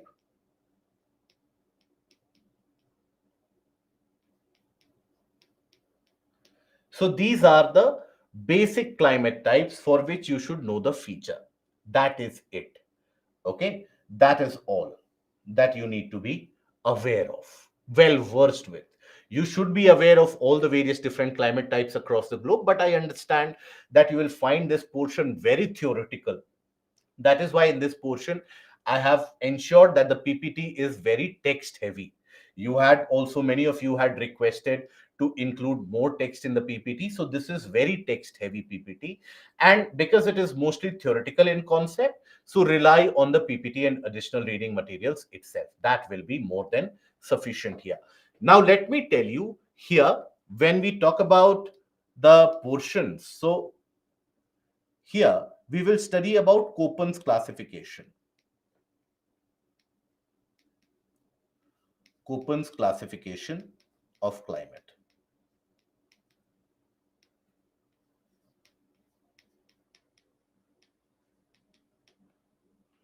So this Koppen's classification of climate codes for various different climate types.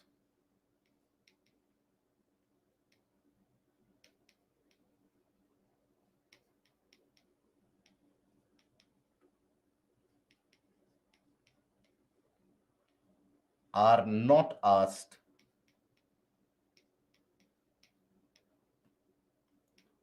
in the prelims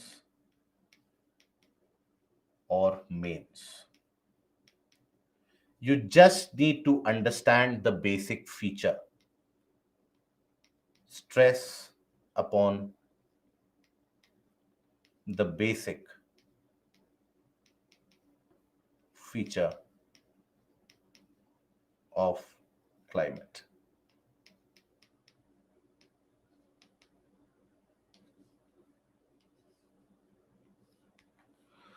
Okay, so that is where we will be concentrating upon. We will study about the various codes. So here we will be talking about the Koppen's classification of climate. Now, Koppen basically provided the classification or the distinction of the global climate types more than 100 years back, almost around 1900.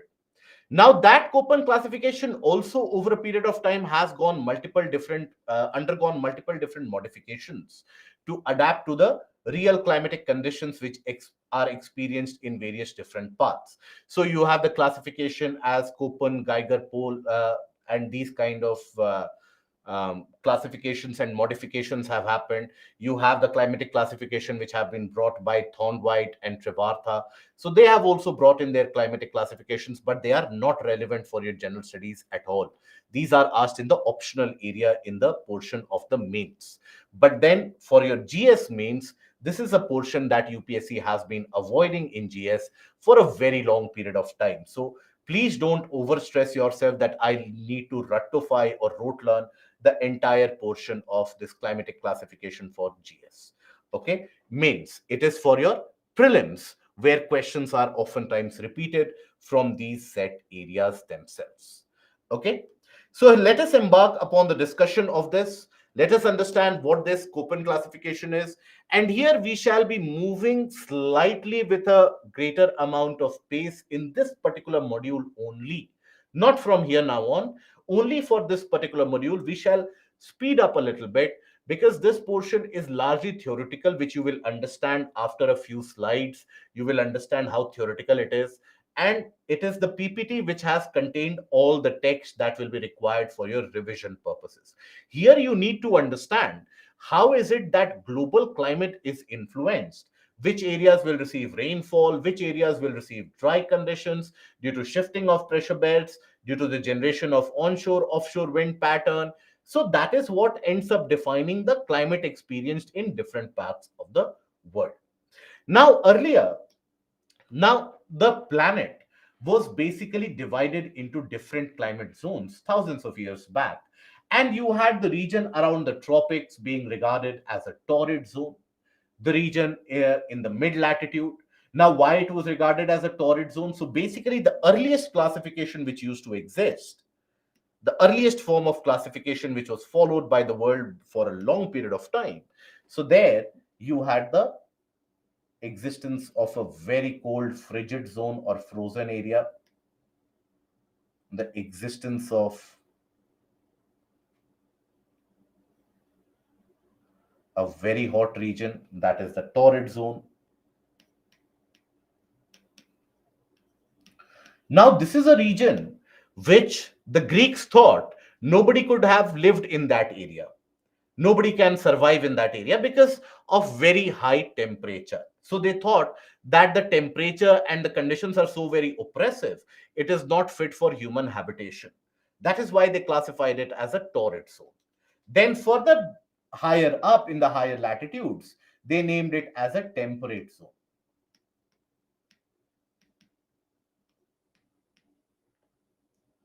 Temperate zone. And further higher up in the higher latitude, you had the frigid zone, the polar region, which were consistently frozen. You had the frigid zone.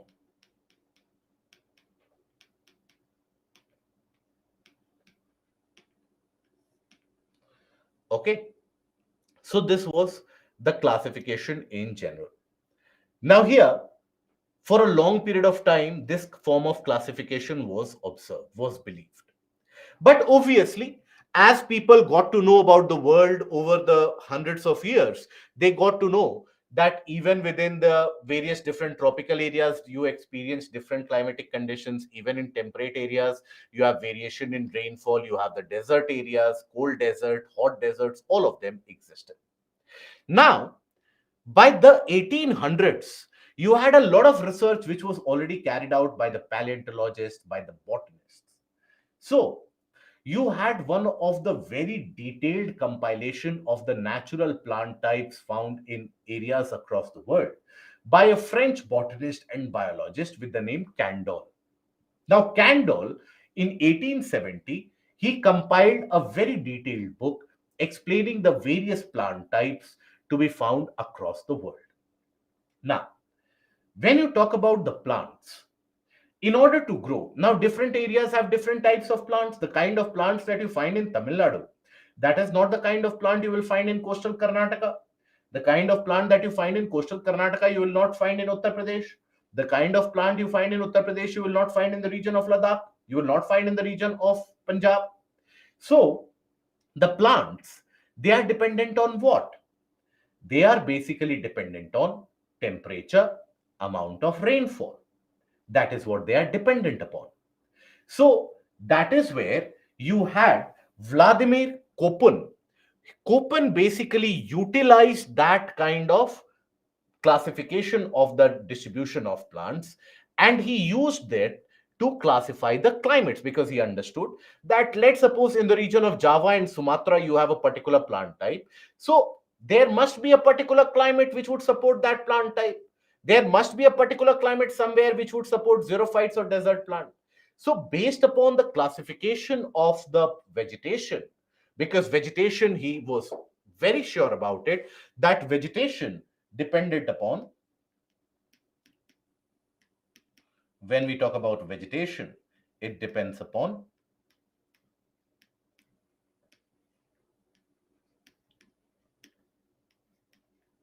temperature and also rainfall. Now, based upon this, he classified the global climate. And in order to classify the global climate, he used the alphabets, the capital alphabets, the small alphabets, etc. He used this to classify the climate, classify the amount of temperature, classify the amount of rainfall experienced, the distribution of rainfall which is experienced. So the zonation was done across the planet. So he used the letters A to E, C, D, and E. Now, A would represent equatorial kind of climate,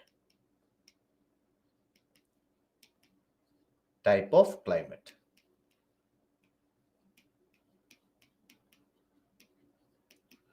B would represent the desert areas, deserts and semi-arid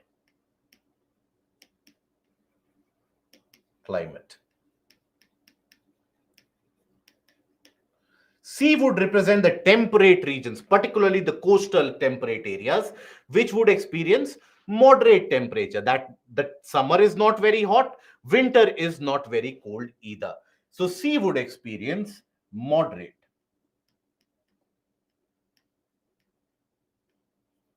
climate type.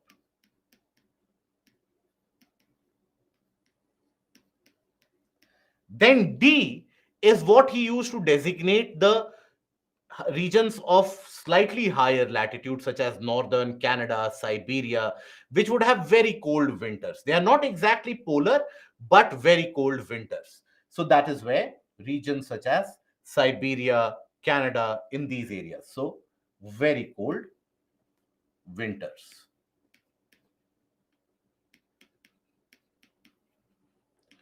And then you had E type, which is significantly what is referred to as the polar climate.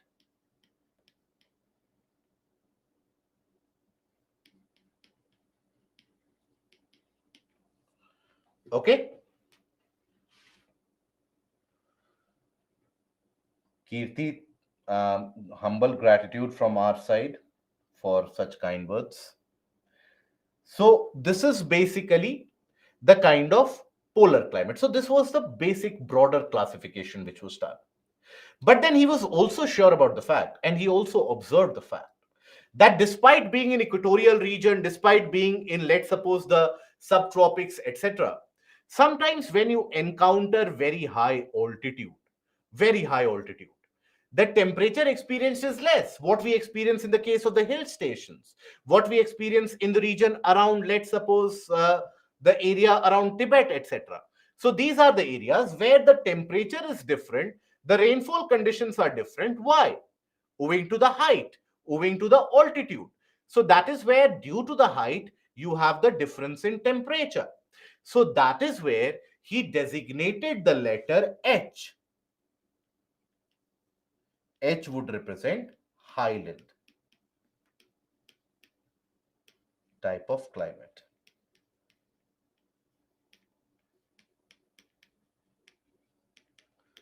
Okay, that would represent what is referred to as the highland type of climate, where the temperature would be different only owing to the altitude factor. H is also there, H is also there. Okay. So, Maria, now I hope you have some amount of satisfaction. Consistently, you have been typing H is also there, H is also there. Now that you have seen H, I hope some amount of satisfaction prevails. Please understand, I won't omit any particular thing that you have studied in the book or that you have come across online. Okay? So please have that amount of faith that it is not going to be the case that H, and that too a simple concept like highland, I will not be ignoring that. Have that much level of trust. If not trust, have that much level of confidence. Okay? So this is the area which we talk about different climatic conditions owing to height.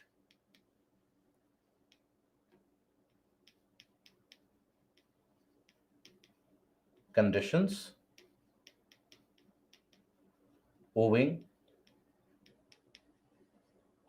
to altitude. That is because of altitude factor. Because in the same latitude, in the similar latitude, Ooty will experience a very different temperature than maybe if you consider Chennai, right? Agra and Darjeeling, we have taken a case of it, that despite being on the similar latitude, Agra is much warmer as compared to Darjeeling. How do you classify those areas then? So for the ease of classification, that is why this kind of categorization was done, a separate H was put into. Now, this is the written portion of it, the alphabetics that you will see. That A type. A type is what? You have humid tropical climate, right? Humid means moisture is very high. So tropical, because tropics, they experience a slightly higher average temperature. That is why tropical.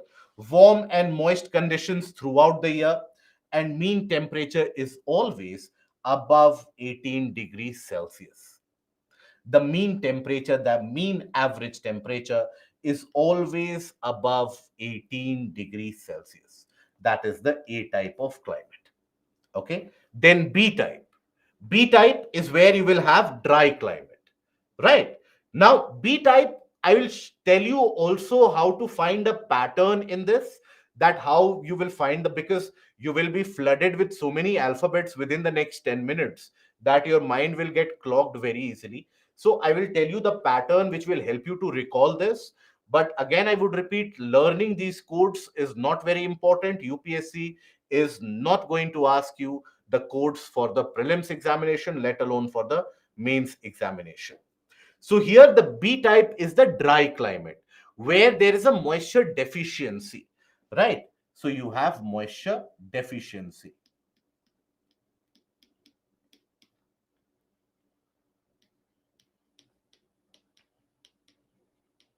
that is desert and semi-arid.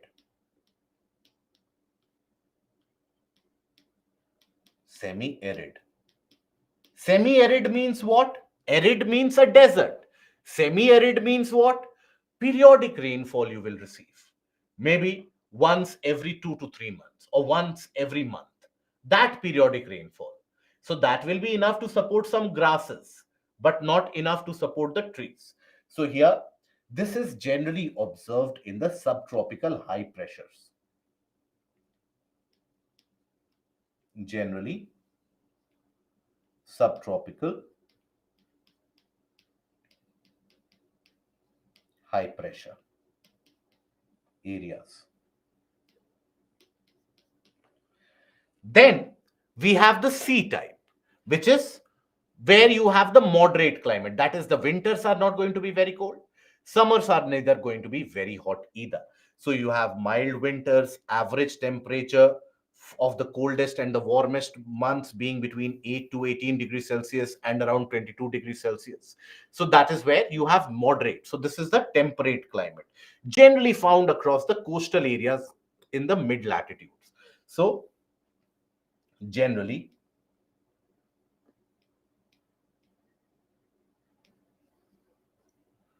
along coastal areas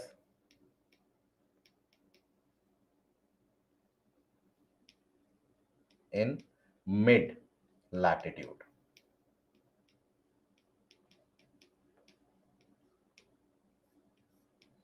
Okay. Then you have the D type.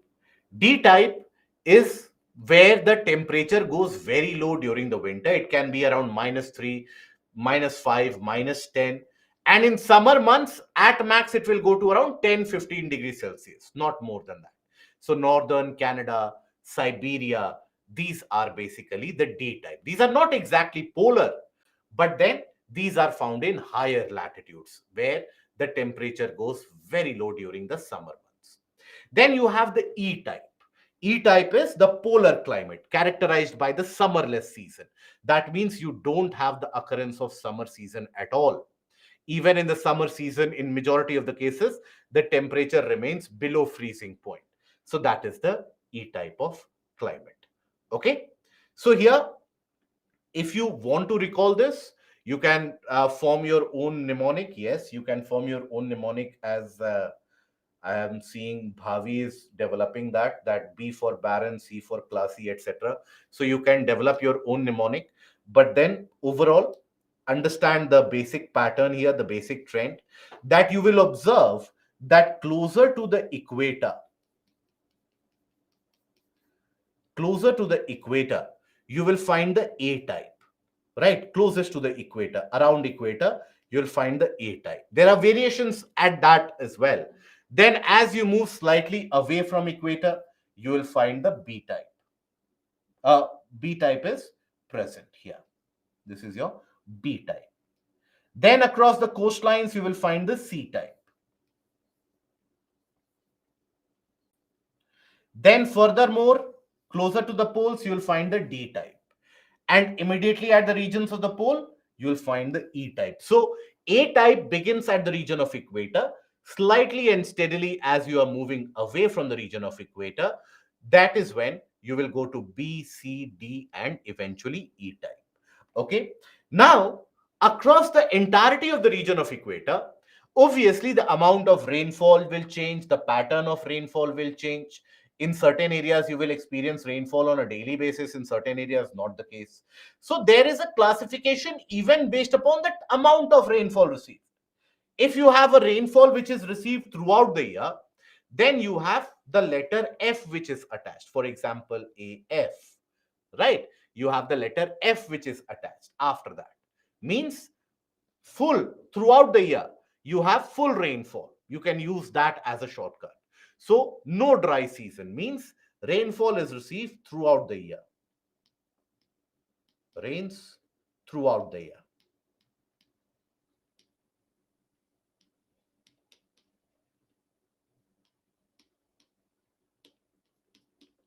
Okay.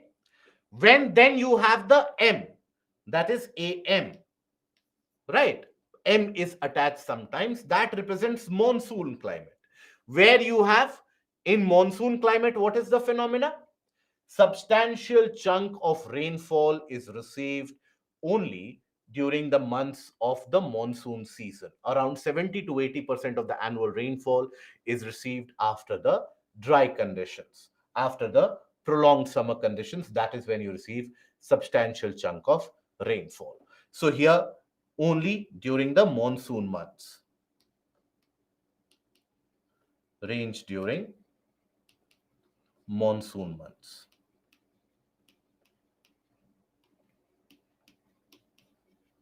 Then you have W, that is winter is dry, means rains are received only during summer.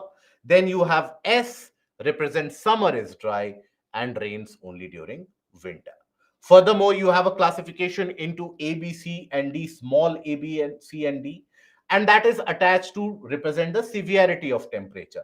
For example, you will find CFA, you will find CFB, and so on. So that is to represent the severity of temperature. You have another kind of classification which is done in the case of the desert climate. We will make ourselves familiar to that when we come to B type. Okay. So here, one by one, what we will do is we'll make ourselves familiar with the different type of climate, the features, the patterns of it, and also I will show you the climate curve, the precipitation temperature curve for different areas as an example to indicate to you that what is the temperature that is experienced, what is the climate that is experienced. Okay. So for example, when we talk about the group A or the tropical humid climate, now these are the regions around the area of equator within the tropics themselves. So these will receive rainfall due to the convectional rainfall anyways received in the equator, and also they will receive rainfall due to the shift of the ITCZ. So that shift of ITCZ will in a way bring about a difference in the wind movement. Wind movement can get onshore or offshore, as we have seen in the case of India, that how the shift of the ITCZ can create a wind movement to be onshore and then again offshore during the months of the winter. So that is how, with the shift of the ITCZ and the equatorial condition, you experience this A type of climate where the average annual temperature is going to be very high. The range in temperature is going to be less. What do we mean by that?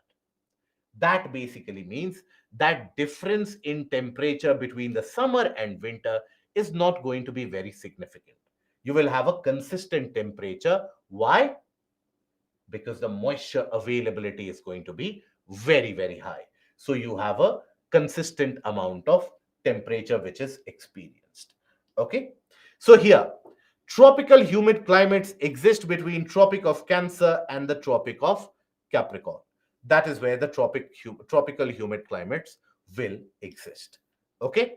So that is in the tropical region. Now, the sun, which is overhead throughout the year, and the pressure of the ITCZ makes the climate hot and humid, brings substantial rainfall, causes substantial amount of rains.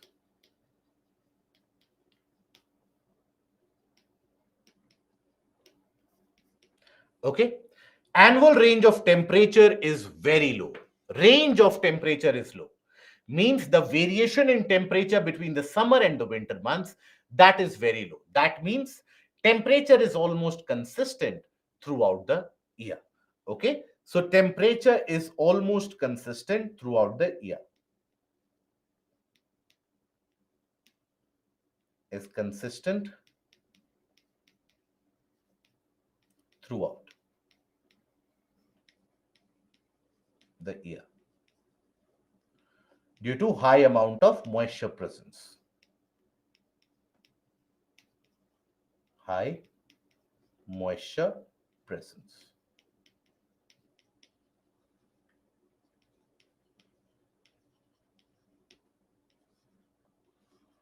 Okay. And then the annual amount of rainfall received, that is going to be substantially and significantly higher. Then The tropical climates, the A type, is further subdivided based on the rainfall pattern. That when is it that rainfall received in which part? You have more rainfall, less rainfall, etc. So this is basically the classification on the rainfall type. You have the tropical wet climate where AF is used, means it will rain throughout the year consistently. Tropical monsoon climate, much amount of rainfall will be received only during the monsoon season. And then tropical wet and dry climate, where you have the savanna climate which is experienced. So here, this is the aspect or the climate curve or the climate graph of the AF type, where you have rainfall throughout the year. So observe certain areas. This is for equators in Peru, which is equatorial in nature.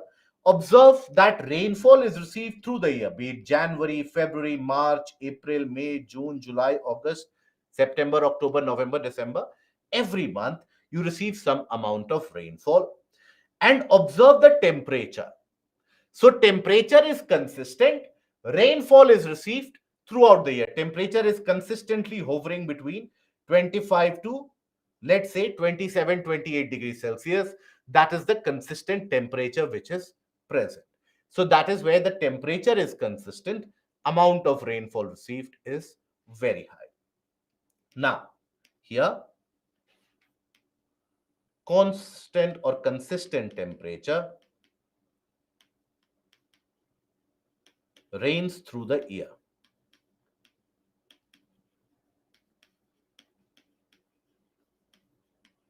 Throughout the year.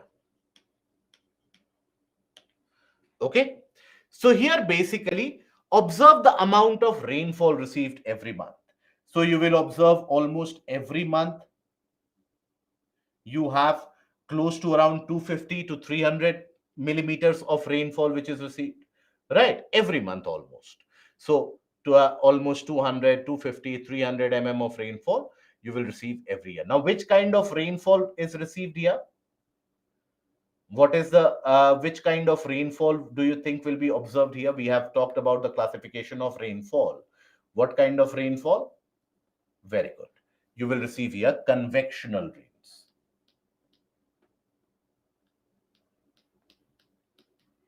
Convectional rainfall. Okay. So accompanied by thunderstorm, lightning, cumulonimbus clouds, all those facts that we have studied earlier. Now here, you will find that because the rainfall is so abundant, you will find the predominance and the presence of equatorial forests. That is the rainforest. The tropical rainforest is something that you will observe where the trees grow very, very large, very, very tall. Because of abundance of moisture, they are going to compete for the availability of sunlight. We discuss in detail, or you will discuss in detail about all the plant types, animal types, etc. in these areas in the portion of environment and ecology. Okay. Now, AF, it is a tropical wet climate. Precipitation occurs year round. Variation in temperature is less than 3 degrees Celsius. Humidity is extremely high, and the surface temperature results in formation of cumulus and cumulonimbus cloud in the early afternoon time on a daily basis. This results in a high daily amount of rainfall. Tropical evergreen forest with dense canopy cover. What is canopy cover? So if you consider this as the forest, let's suppose. So this is the portion that you would describe as the canopy cover. This is your canopy of a tree. Okay. So you have almost equal length of day and night, and generally found at the region of equator. So Peru, Amazon basin in the region of Brazil and other parts of South America, Congo River basin in the region of Africa, the islands around the region of equator, that is Philippines, Indonesia, Sumatra, in those areas also, you will receive this equatorial climate. Okay. So here, these are the aerial spread that you will find. So this is around the region of equator. Around the region of equator. So you will receive very heavy amount of rainfall. So this is your AF type. Then after that, you come across what is AM type. That is the monsoon climate.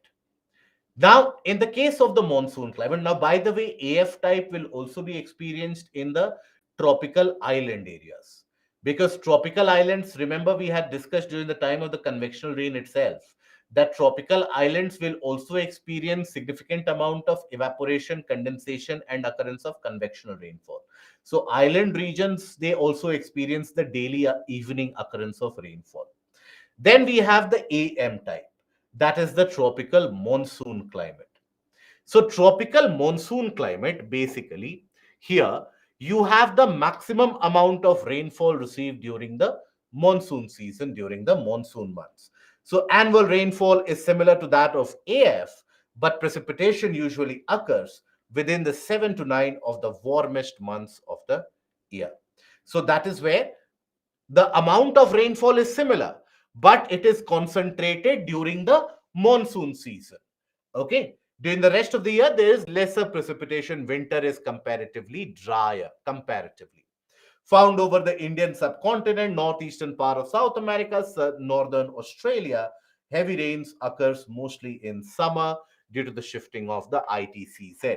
Here you will find broad-leaved evergreen forest with deciduous trees and plants. Deciduous trees we will study later on in portion of biogeography. Deciduous trees are those kinds of trees which shed their leaves during the dry season, and the entire forest will give you the appearance of a kind of a dried area because all the trees will be shedding their leaves. Why? Because the leaves, through the pores that they have, they consistently keep on emitting moisture into the atmosphere. They continuously keep on releasing moisture into the atmosphere by the process of evapotranspiration. Okay. Now, this is the representation of AM type, that is the tropical monsoon climate overall. So, tropical monsoon climate here, observe this. So, when we talk about this here, even though the temperature is largely consistent, you will observe that there is a peak in rainfall received during the months of May up till around October. That is it during the monsoon months. But what is the amount of rainfall received? You have almost 1000 mm to 1100 millimeter of rainfall received in 1 month, isn't it? 1000 to 1100 millimeter received in 1 month. In the case of AF, what did we have? We had around 250 received every month.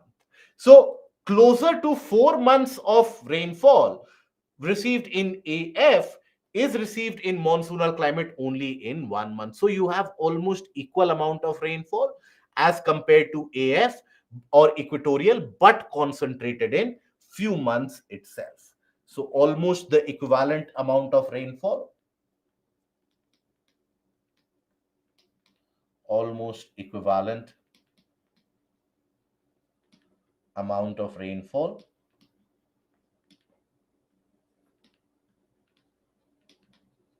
as compared to AF, but concentrated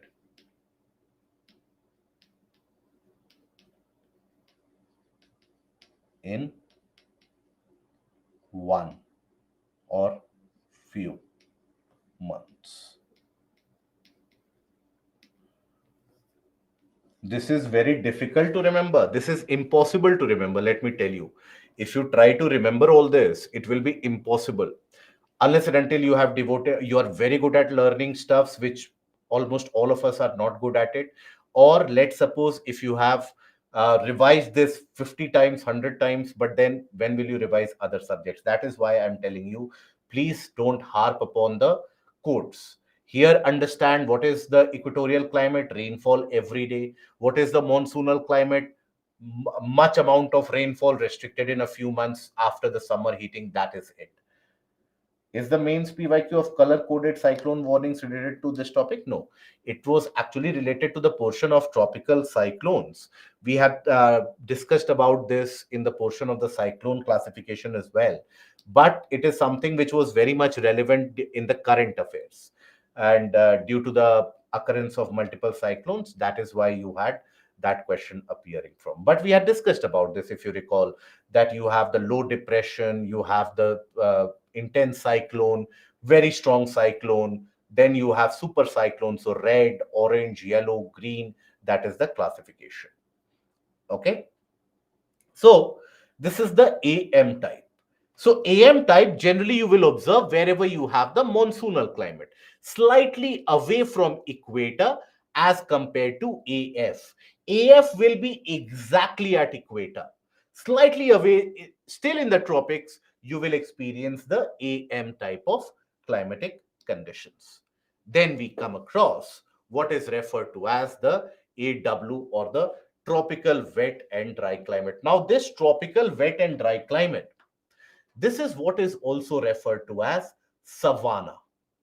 So this is what is referred to as the savanna. And here you observe just the image first of all. Then we will go to the written portion. Just the image, if you observe, you will observe that the trees are very less, isn't it? Few trees. Generally, grasses, isn't it? So, by this image itself, what can we conclude about the moisture, amount of moisture, or the amount of rainfall? Do you think this region would be experiencing high amount of rainfall or less amount of rainfall? Less amount of rainfall. Do you think the temperature would be high or the temperature would be low? What do you think? Temperature would be high, isn't it? So it is in tropics, right? Then it is comparatively drier. Now we have talked about it earlier in the basic concepts.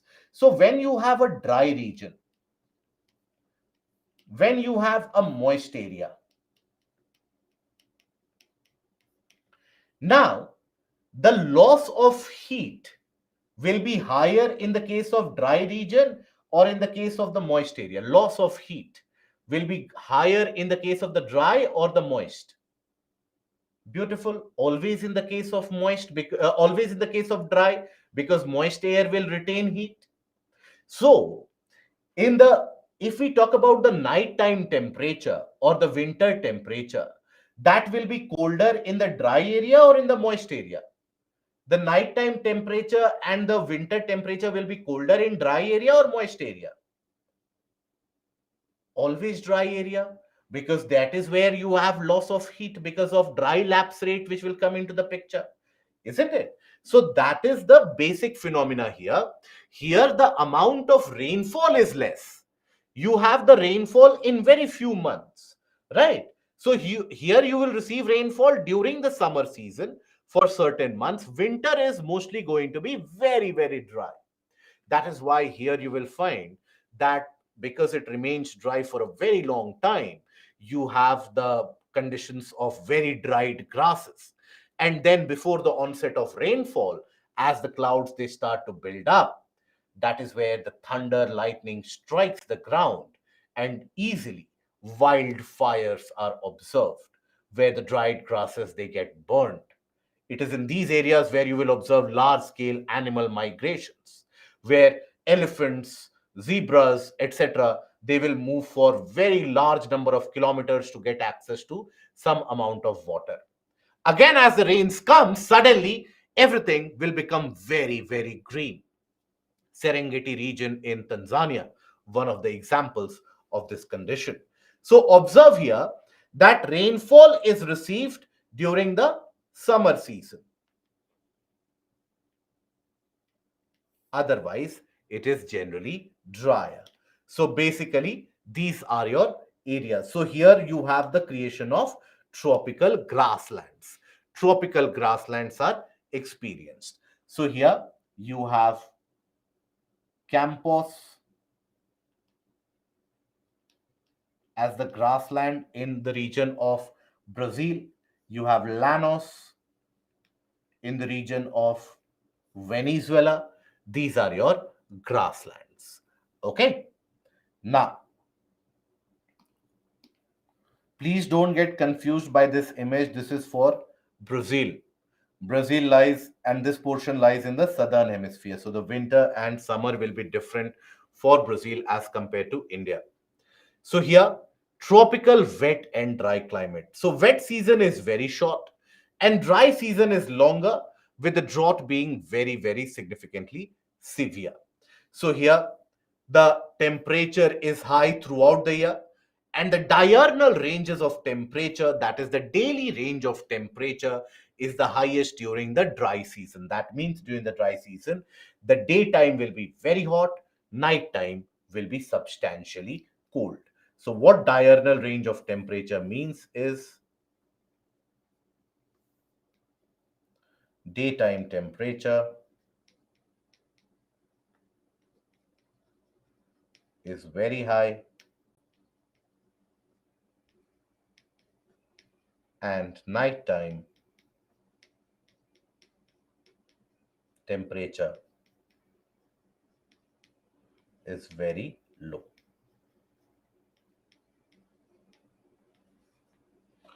Okay, because of dry lapse rate. Now, tall to continuous grasslands with scattered deciduous trees, which will also shed their leaves during the dry season. So, northern and some northwestern part and some part of eastern India, interior portions of Burma, Llanos of Venezuela, Campos of Brazil, western portion of Central Africa. That is where you will experience the savanna. So, this is your savanna.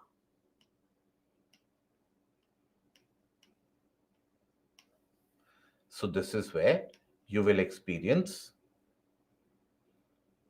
drier climate. So it is the dry climate which restricts the growth of various different trees. Then we come to group B, which is the desertified areas.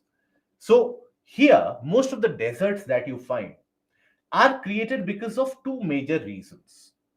One of the reason is there are certain other reasons as well. When we study about ocean currents, we will expose ourselves to those concepts as well.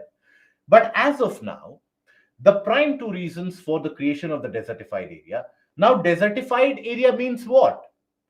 Desert does not mean you need to have these sand dunes and the flowing sands that you see in the movies where the actors they are going there only to have a song and celebrate over that. No, desert means a general lack of precipitation. Desert means there is a moisture deficiency. That is, the amount of moisture received during rainfall or condensation is much less than the amount of moisture which is lost due to evaporation. So there is a consistent moisture deficiency, and hence plants are not supported. So that is the desert area. Now, these desert areas, they can either be created in the region of the subtropical high pressure, where in the subtropics you have sinking air. So despite the high temperature, you have no rainfall, right? So either due to subtropical high pressure,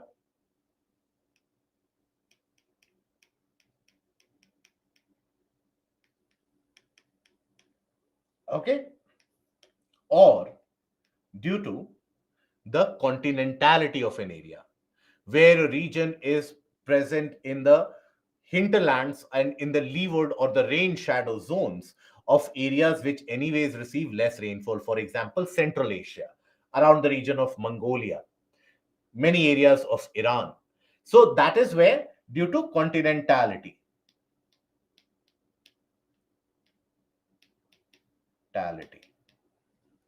that is, and being in the leeward side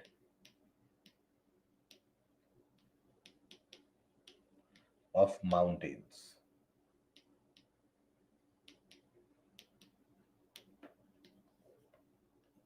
Okay. Now, that is your B type. Now, B type, desert type, deserts can be cold, deserts can be hot. Now, if you have a desert in higher latitude, it will be a cold desert. Many areas in Ladakh, they are cold desert. Because they are deserts means they are unable to support plants consistently. That is why they are deserts, because of moisture deficiency. But if the average annual temperature is less than 18 degrees Celsius, you can classify it as a cold desert. If the average annual temperature is higher than 18 degrees Celsius, then you classify it as a kind of a hot desert. Okay. So accordingly, you have, for example, Gobi Desert in Mongolia. That is something which will be classified under a cold desert. Right. So that is how you have the general classification. So Group B climates. These dry climates are characterized by very low rainfall that is not adequate for the growth of plants, large diurnal temperature range. That means the day temperature is going to be very high, night temperature is going to be very, very low. Highest daytime temperature, evaporation and transpiration play a greater role in shaping the vegetative state than the temperature in itself. So these are more prone to play a substantial part. Okay. Then after this, here, these are your desertified or the B type of climate. So for example, when you consider the deserts in Central Asia, now these are not in the subtropical high pressure zone, but these are so far away from the region of the moisture that you don't have occurrence of rainfall. Some sporadic rainfall might occur due to development of front, and frontal rainfall might be observed in this area. Otherwise, it will be a desert. So in these areas, semi-arid conditions, that some grasses, etc., might be observed. These areas, the subtropical high pressure belt. So in the same latitude, I had asked you that observe the same latitude at which we have the northern part of the country, you will find only deserts, but northern part of India is not a desert. What do you think is a factor that the northern part of India is not a desert, but all these are? Very good. Because of the Himalayas. The Himalayas, they obstruct the moist winds. They don't allow the moist winds to flow northwards. So that is why if the Himalayas had been smaller in height, then you would have the northern portion of India also designated as a desertified region. So here you have further classification which is carried out, and that is the classification into, so B type is further classified into BW and BS. BW represents a desert, BS represents semi-arid. Means very little amount of rainfall, and that too by frontal occurrence, or the frontal rainfall is what you will experience sometimes. Otherwise, semi-arid conditions. And these are your deserts, complete and significant deserts which are prevalent. Now even there you can have cold desert and hot desert. So you have BW, which is further classified into BWH and BWK. That is your hot desert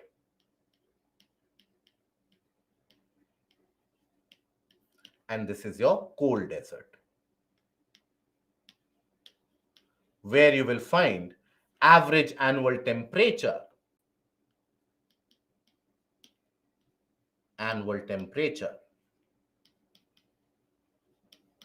is higher than 18 degrees Celsius. Average annual temperature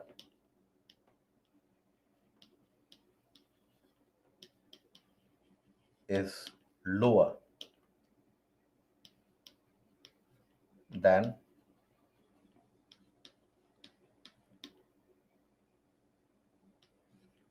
Okay, that is the classification.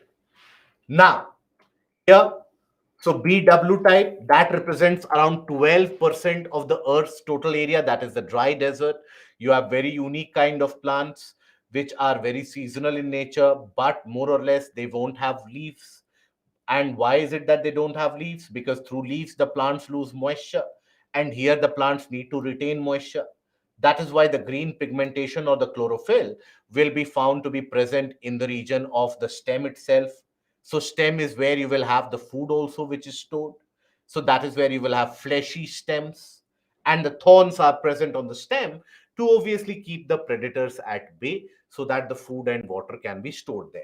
So the letters H and K are used as suffixes after BW to represent whether it is a hot desert or whether it is a cold desert. Generally, cold deserts, they will lie at higher latitude as compared to hot desert. Okay. So here, this is the classification or a characteristic of the BWH climate. So some of the driest places across the planet will be found here. Very low relative humidity, large diurnal temperature range. So the temperature peaks during the summer, but the amount of precipitation is almost negligible. Then you have the BS type, which is the semi-arid type, which represents 14%. So they receive more rainfall than the BW counterparts because of mid-latitude cyclone or the frontal cyclone. This is basically due to frontal formation.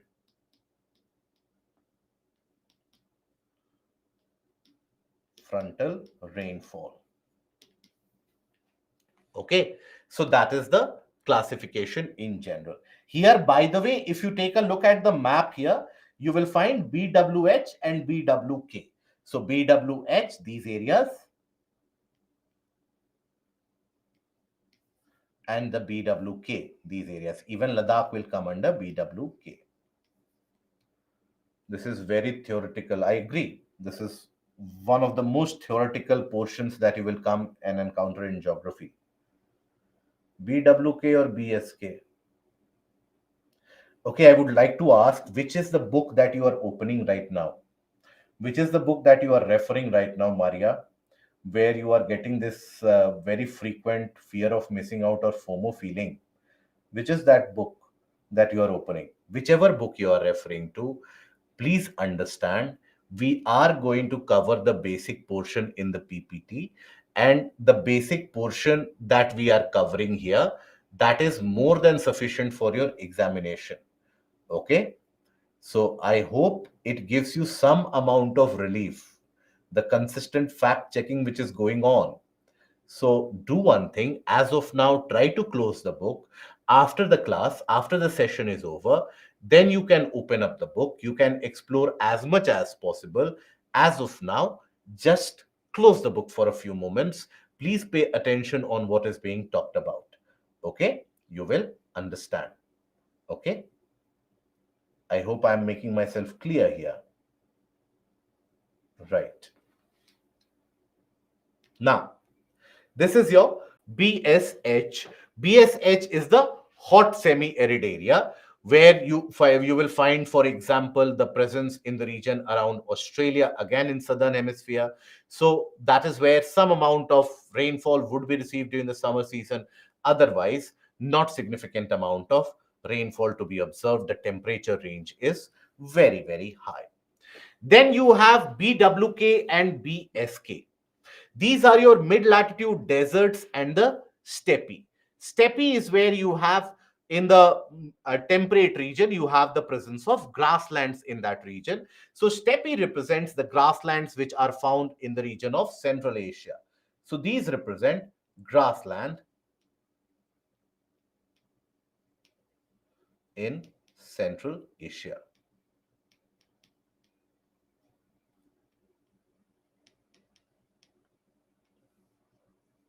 Okay. So here, what is the climate type that you generally observe is that it is very dry. B type means very dry. W means absolute desert, like the Gobi Desert. K means low temperature, colder conditions. So BWK, even Ladakh will represent a kind of a BWK, right? So they are dry because of extreme continentality and the effect of high elevations, that is high altitude. That is where you have low temperature. Now, continentality means being at the center of a continent limits the amount of moisture supplied from the various oceanic sources. And without this moisture, precipitation does not occur. Sometimes some amount of rainfall will be received, however, in BSK. Again, due to creation of a front, or what we have studied earlier as the frontal rainfall.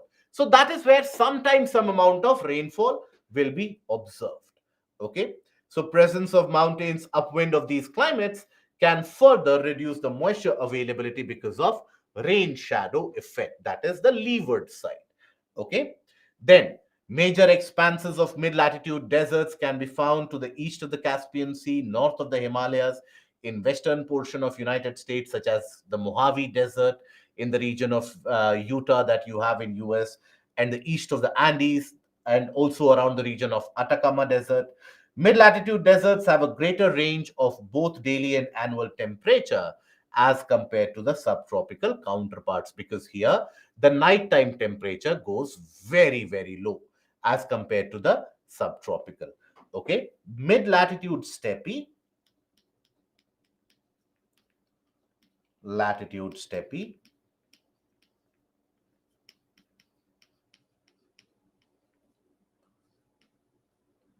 receives some rainfall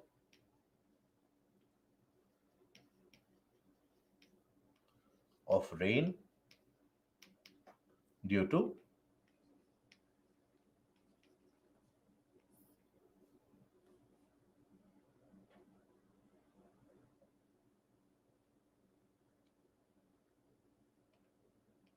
front formation.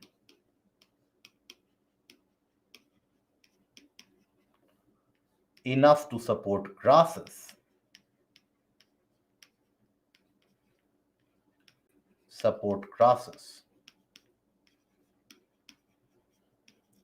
for few months.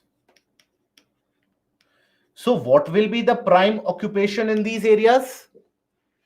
Can we say that agriculture will be the prime occupation? No. Here you will find animal rearing, animal husbandry, and pastoralism to be the prime occupation which is observed. Okay. So most of the people here will be nomadic in nature. They will be pastoralists. So basically, they would be depending upon the grazing of the animals upon these particular grasses. Okay.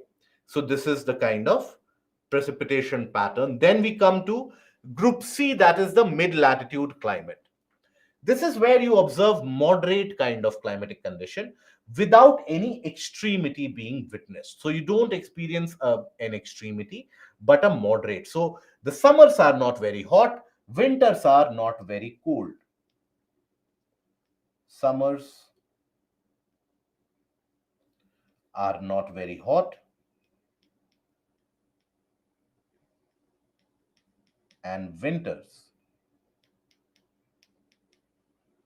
are not very cold.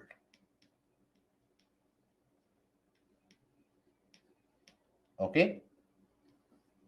Here, rainfall is influenced by the permanent wind system and also by the shifting of the pressure belt. Sometimes you have certain areas where the winds become onshore, certain areas where the winds become offshore. So that is enough to influence the rainfall. This is further classified into various types: CFA, CFB, CW, and CS. So here you have hot and humid summers and mild winters. It extends between 30 to 50-degree latitude northwards and southwards from the region of equator. These regions are typically the eastern and the western extremities of each continent. So sometimes summer months may feature convective thunderstorms and winter months may feature mid-latitude cyclone. Remember, the western disturbance that we talked about, that is to be observed in this C type of climate. So this is where you have the C type. Generally across the coastal areas is where you will experience the C type of climatic conditions, the coastal areas in general. Okay. So here around the region of Gulf of Mexico, this is also what is referred to as the Gulf type of climate. Then in the region around Britain, in the region around Western Europe, here, which wind pattern will you observe in these areas? Which permanent wind pattern will you be observing? Westerlies. So westerlies here, will they be bringing rainfall or not? Yes. So here you will have daily occurrence of rainfall, and you will have marine climatic conditions, that is moderation in climatic conditions, temperature conditions. This is what is referred to as British type of climate. Here, the rainfall that you receive in this portion, that is in the region of China. This is the rainfall that you receive, particularly during the summer months, and that is where you will receive what kind of climate? Summer rainfall. And why summer rainfall? Because during the summer, we have discussed that the ITCZ shifts almost here. So that ITCZ will bring about rainfall. So generally, you will receive some amount of summer rainfall. This is your China type.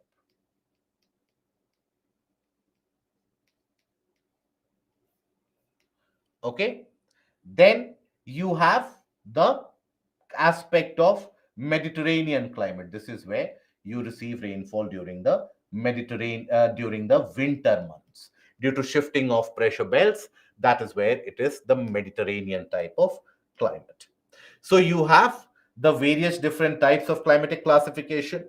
That is CFA, that is rainfall throughout the year. For example, in the region of Gulf of Mexico, in the region of United States, in the coastal area, you have the rainfall throughout the year. CFB, this is what is referred to as the British type.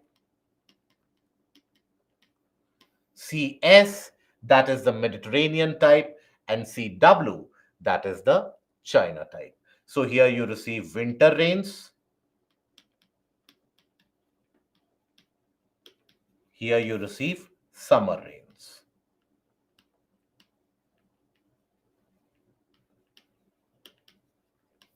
Okay.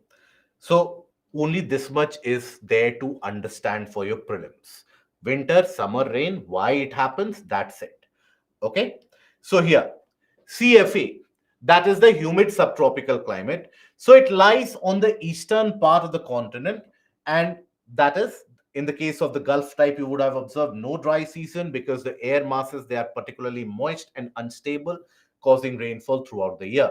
So eastern US, some parts of China, southern Japan, northeastern Argentina. So that is where you have the Gulf type of climate. Annual range of precipitation is not very high.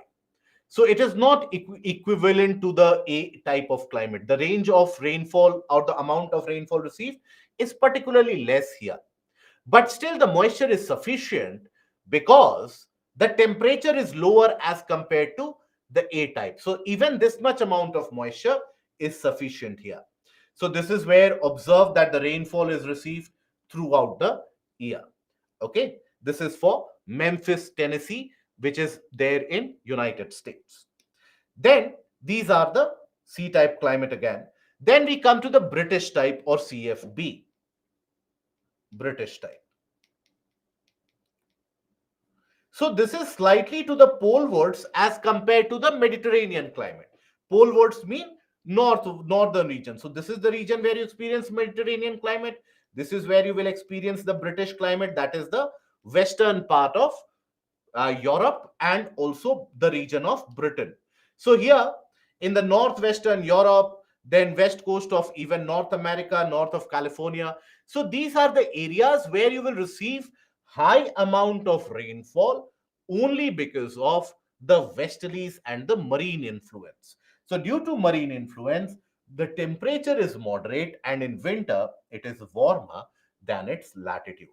Okay. So what does this mean? So during winter, as compared to the same latitude, this area will be much colder, right? Whereas this will be warmer because there will be influence of the water body. Annual range of precipitation varies between 50 to 50 centimeter. Winters are milder. There is heavy rainfall whenever you have the development of a temperate cyclone, which happens. Okay, why it is known as British? Because it is observed in the region of Britain. And again, I would request, I understand that yesterday itself we celebrated Independence Day. So patriotism is something which runs very high in our bloods right now. So let's not get patriotic over these things, that why don't we have an India type of climate? Why British type of climate? Now that we have become independent, these climates should be referred to as India type of climate. So we will use our patriotism somewhere else. This is basically the Koppen classification, and Vladimir Koppen had got nothing to do with the British role in India, etc. So let's not judge that. Let's not judge our climatic classification based upon that. Okay, so that is to put the questions like, sir, why not any Indian type of climate? Why only British type? So those kind of questions which are coming, hold your horses. Tomorrow, if let's suppose after clearing the civil services, you become a geographer in detail, you develop and research your own climatic type, name that as India type of climate. Okay, whichever portion of country that you are coming from, name that as India type of climate, and accordingly the world will also follow. Okay, now here, that is the west coast climate, marine west coast climate that we have. This is experienced typically across the coastal areas in general. Across the coastal areas, you will experience the marine west coast. Then you have the CS, or the Mediterranean type of climate. Mediterranean type of climate, CS, means summer is dry, winter is when you receive rainfall. And the reason is very simple here, guys. Why is it that you receive rainfall in winter? We have studied about that reason as well. So during the summer, the subtropical high pressure belt will be here. So this is the region which will experience what? Sinking air, dry conditions. But during the winter, the subtropical high pressure belt shifts somewhere in this area. So that is where in this region you will have the westerlies which will start to move. Plus development of frontal cyclone also happens. So that is why this region during the winter, particularly due to the shifting of the pressure belts, will receive rainfall. So such type of climatic conditions exist near the Mediterranean Sea along the west coast of continents in the subtropical region. Comes under the influence of subtropical high in summer. This creates dry conditions. Okay, creates dry condition.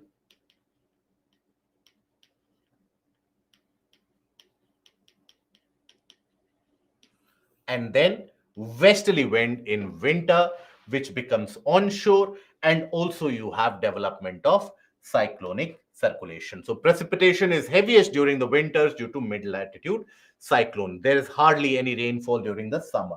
So this is where you will find the growth of fruits, right? Fruit cultivation is done in large numbers. You will find very large orchards in general. So fruit cultivation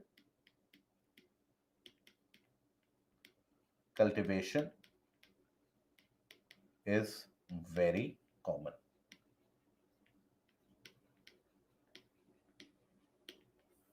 Okay, various different types of citrus fruits, olives, etc. you will find to be present there.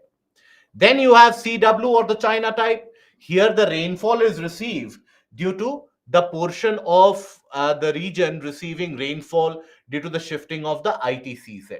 So when the ITCZ shifts during the summer season, that will attract the winds, and that low pressure will create rainfall. That is your China type. Okay.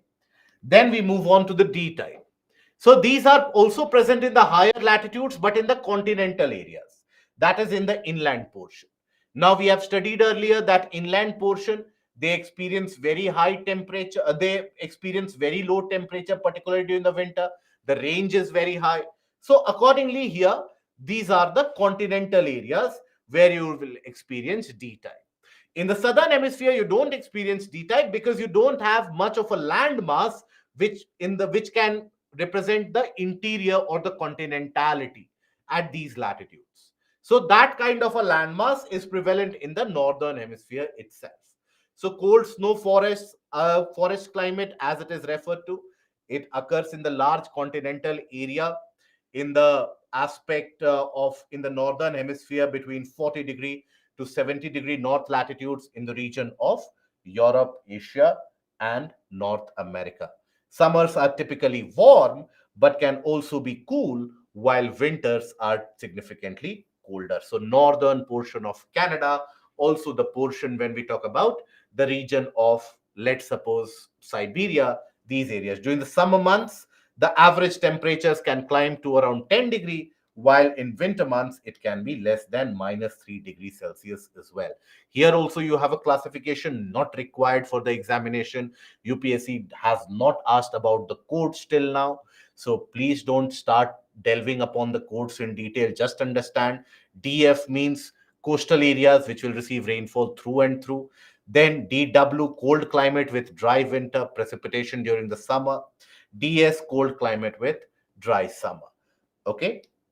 So here DF, cold climate with humid winters, occurs poleward of the British type of climate, and mid-latitude steppe. So here you have rainfall throughout the year. Frost-free season is short. Mostly you will have snowfall. So not only rainfall, you have snowfall as well because of low temperatures. Annual range of temperatures are large because the winters are very, very cold. So this is, for example, observed in the region of Canada, where you will observe that the rainfall is occurring throughout the year. Okay. So observe here, rainfall is something which is consistent, or precipitation is consistent throughout the year. The winter temperature can be as low as minus 20. Summer temperature can be as high as around 20 degrees Celsius themselves. So that is your DF type. Then you have DW, observed in the region around Siberia. So you have the winter anticyclone high pressure Siberian high. We have discussed about the Siberian high as well. Siberian high. Guys, I understand that this is a portion which is very theoretical. While you reading, you would want to bang your head against the wall as well, that what is it? I wanted to become an IS officer. Why am I confronted with this? So please restrict this particular portion to the end of your revision aspect. Okay, don't spend much energy while covering this. Otherwise, these are such topics. Every subject you have such topics where you will lose complete interest. For example, when you read, I'm sure when you would be reading the portion of reform movements in the modern history, you pick up to study about Bhagat Singh, you pick up for studying about, let's say, Chandrasekhar Azad and Mahatma Gandhi, and you are left with social reformers. So there also many people lose interest. This is such a kind of a portion. So please concentrate only on those areas that we have talked about: Mediterranean, equatorial, savanna, British, China type of climate. Okay. So that is where you can restrict your portion. It will be very beneficial. Okay. So the development of pronounced winter anticyclone and its weakening in summer provides the almost like a reversal of wind, which brings some amount of rainfall, or rather snowfall in general. Then we have the E type. E type is a polar climate. Polar climate to be found in the region around Arctic, in the region around Greenland, and in Antarctica. That is where you experience the polar type of climate. So here also you have a classification into EF and ET, right? So polar climates exist poleward beyond 70-degree latitude. Temperatures are usually low all the year round in the polar climatic condition. Warmest months also will see a temperature at max around 10 degree. Then usually occurring in the north coastal region of North America, that is North Canada, northern portion of Eurasia, Greenland, and Antarctica. So you have the classification into ET and EF. ET is where you have tundra, that is mosses and lichens will be growing there in the in the warm months. These are all the areas of permafrost where the subsoil is permanently frozen. So ET is so called after the types of vegetation, for example, mosses and lichens. This is the region of permafrost where the subsoil is permanently frozen. Now, in the region of permafrost, let us try to interlink the concepts. In the region of permafrost, which kind of mass movement is observed, guys? Are we able to recall? Or is it like we had studied it in the past life? Very good, Abhijit. Basu, correct. Ajit, Ajit, my dear friend, the question is which kind of mass movement is observed, not which kind of animal is observed. Okay. So, okay, it is solifluction. Solifluction is observed in those areas. And yes, you will find glacial deposits and glacial landforms as well. Okay. So during summer, the tundra regions have very long duration of daylight because of the bending of the planet on its axis. So this is your E type. So the coastal areas in general, they will be ET, these will be ET, right? The interior area of Greenland, these will be EF. That is completely frozen. That will be your EF. So this is your ET, where even during the warm months, you will observe that the temperature goes to the region of 4 to 5 degrees Celsius. And during the cold months, always it can come to around minus 30 as well. Then EF, these are the ice capped regions of the planet. Surface is permanently covered. Even during summer, the temperature is below freezing point. So, interior of Greenland and Antarctica, where you will observe perpetually the temperature is below freezing point itself. Okay, that brings us to the end of the Koppen classification. Again, I will reiterate the pattern of the question, pattern of the classification. Closest to the equator, you have the A type. Then, as you move slightly farther away, B type. Then, as you move slightly farther away, C type. In the interior of these continents, D type. Only in the northern hemisphere, closer to the poles, you have the E type. Let's take a look at questions which have been asked from this area. The seasonal reversal of winds is a typical characteristic of which of these climatic types? Seasonal reversal of winds.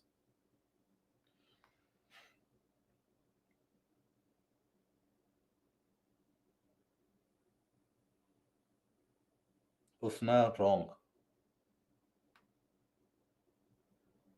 Correct. Gulam correct. Gaurav correct. Krishna wrong. Maria incorrect. So it is the seasonal reversal of wind is a characteristic of the monsoon climate where you have a reversal, a complete reversal of the wind which is done. That is your monsoonal climatic type. Consider the following statements. This is your 1. This is your 2.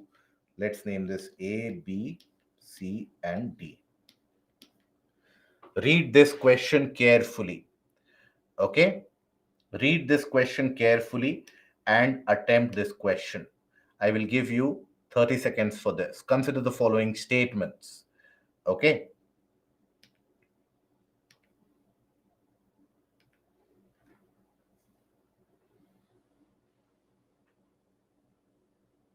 Apply the same logic that you have applied in the case of the El Nino questions, the El Nino and IOD questions.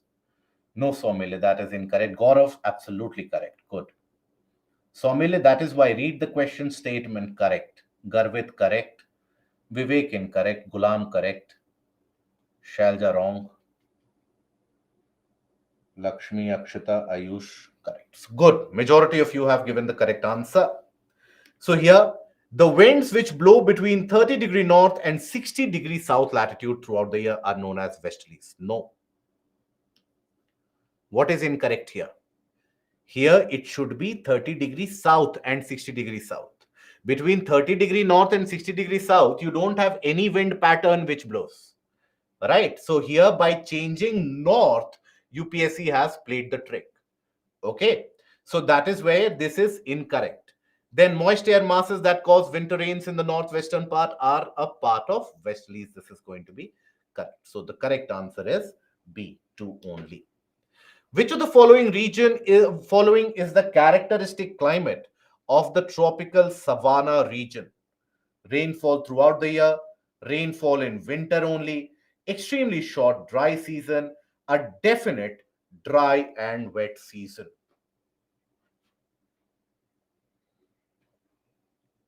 Yes. Whether this is the case. Okay, beautiful. Consider the following statements. Duration of monsoon decreases duration. Which of them are correct?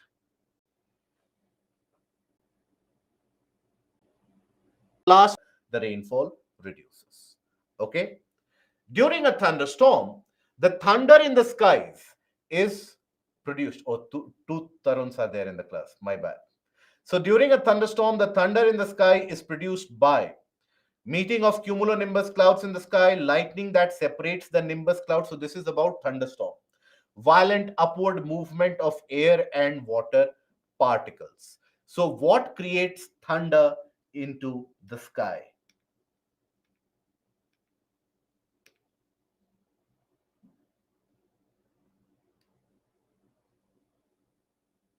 Why?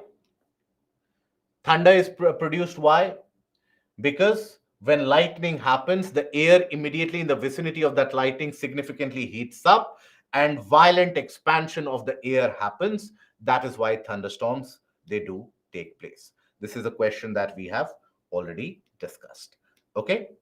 Now, final question. In the sky above, dark clouds take place. This is a question that we have already discussed. Okay. Now, final question. Each day, there is one more question, I guess. Each day is more or less the same. The morning is clear and bright with a sea breeze. As the sun climbs high in the sky, heat mounts up, dark clouds form, then rain comes with thunder and lightning. But rain is soon over. Which of the following regions is described in the above passage?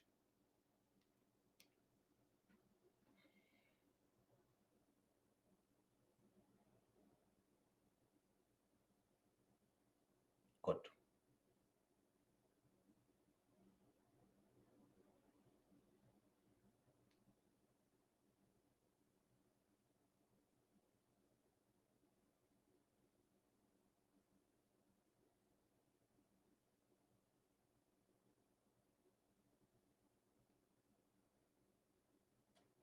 Good. It is the equatorial area where you receive rainfall on a daily basis. Okay. So each day you receive rainfall. That is the cumulonimbus or the convectional rainfall. Why are dewdrops not formed on a cloudy night?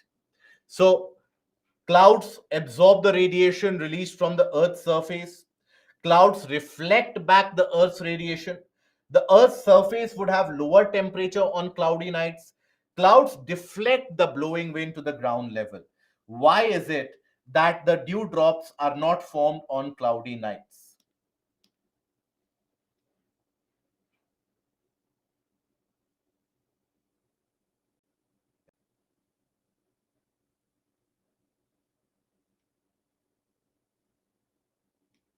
So here basically what happens, you have the cloud reflects the heat, so the earth warms up again and hence dew is not formed. So clouds reflect the heat back or reflect the earth's radiation back again.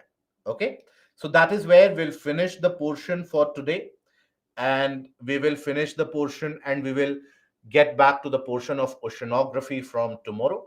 Okay, so we will continue from the portion of oceanography tomorrow. So this is just for your reference. Okay, so tomorrow we meet again and then we will take some questions furthermore. So no, Yashi, that is more than sufficient. Yes, Madhuri, I'll take a look at it. So till that point of time, do take care of yourself. Goodbye. Thank you and good night.